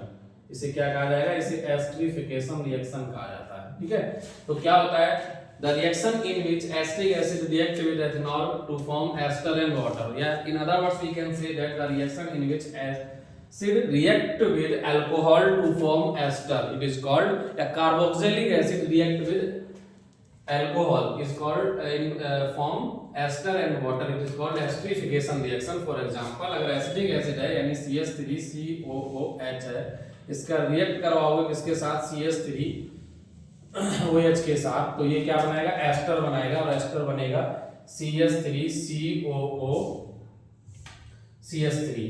ठीक है, और प्लस आएगा H2O। तो ये जो है वो क्या है, यही है आपका एस्टर। इसे बोलते हैं इसका जो नाम आएगा एस्टर यानी फ्लोटिश में। अच्छा, एथेनॉल लेना था हमने, मैं एथेनॉल ले लिया, ठीक है सॉरी, यहाँ बन जाएगा C2H5, तो CH3 C2H5 ये बन जाएगा, ये आपका क्या, एस्टर। ठीक है, एथिल एसीटेट, इसका नाम क्या आएगा, एथिल एसीटेट। ठीक है, तो ये है आपका क्या, एस्ट्रिफिकेशन रिएक्शन। तो आप देख लेना, इसमें क्या लिखोगे, when carboxylic acid react with alcohol to form ester, it is called esterification reaction. For example acetic acid react with ethyl alcohol to form ethyl acetate and water, and ethyl acetate जो है वो क्या, ester है, so it is called esterification reaction. ठीक है भाई, उसमें क्या होगा, उसमें सोडियम हाइड्रोक्साइड के साथ क्रिया करेगा तो बना देगा सोडियम एसीटेट, और सोडियम एसीटेट जो है वो सॉप की तरह लगता है, सॉप इन टच होता है, इसलिए उसको बोलते हैं सैपोनिफिकेशन रिएक्शन। ठीक है, वो भी मैंने कराया हुआ है, तो आप उसको भी कर लेना ध्यान से, वो भी इंपॉर्टेंट रिएक्शन है, तो उसको भी कहा जाता है सैपोनिफिकेशन रिएक्शन। अगर आप चाहो तो कर ही लो, है ना। इसे चलो मैं वो कर देता हूँ, करा ही देता हूँ, लास्ट टाइम में क्या छोड़ना जब सारा करा दिया तो एक लास्ट वो भी करा देते हैं। और ये इस तरीके से कंप्लीट हो गया आज आपका पूरा का पूरा होल सिलेबस केमिस्ट्री का। तो सैपोनिफिकेशन रिएक्शन क्या होता है? सैपोनिफिकेशन रिएक्शन जो होता है उसमें क्या होता है कि जो CH3COOH है ये क्रिया करेगा NaOH के साथ, तो क्या बनाएगा, यहाँ से HOH मिलकर ये बना देगा CH3COONA सोडियम एसीटेट और प्लस फॉर्म होगा H2O। तो ये जो सोडियम एसीटेट है, सोडियम एसीटेट, ठीक है, तो ये बिहेव करता है कि सॉप की तरह, एक तरह से साबुन होता है, सॉप होता है, इसीलिए इस रिएक्शन को कहा जाता है क्या, सैपोनिफिकेशन रिएक्शन। ठीक है, तो सैपोनिफिकेशन रिएक्शन क्या है, when acetic acid react with sodium hydroxide form sodium acetate is called which is a shop, जो भी क्या है, सॉप है, it is called saponification reaction. तो ये आपका क्या है, सैपोनिफिकेशन रिएक्शन है, और ये भी एग्जाम के पॉइंट ऑफ व्यू से बहुत इंपॉर्टेंट है। और अब हम लगभग क्या पूरा जो भी इंपॉर्टेंट पार्ट था वो सारा का सारा पूरा का पूरा केमिस्ट्री का जो होल सिलेबस है, एंटायर सिलेबस है, वो कवर कर चुके हैं। अगले वीडियो में हम आपको फिजिक्स और बायो यानी 2 वीडियो रह गए उनको कवर करेंगे, और इस वीडियो में बस इतना ही। उम्मीद करते हैं कि आप सभी बच्चों को ये वीडियो पसंद आया होगा। अगर वीडियो पसंद आया तो लाइक करें और कमेंट करने में बिल्कुल कंजूसी ना करें, कमेंट करके हमें बताएं कि आपको वीडियो कैसा लगा, ज़रूर बताएं। इसके अलावा चैनल को सब्सक्राइब करना बिल्कुल भी ना भूलें, हम आपके लिए मेहनत कर रहे हैं। और वीडियो को शेयर भी करें अपने दोस्तों के साथ ताकि उन्हें भी इसका लाभ मिले, और वीडियो शेयर करने में बिल्कुल भी कंजूसी ना करें। Thank you for watching this video and again नमस्कार।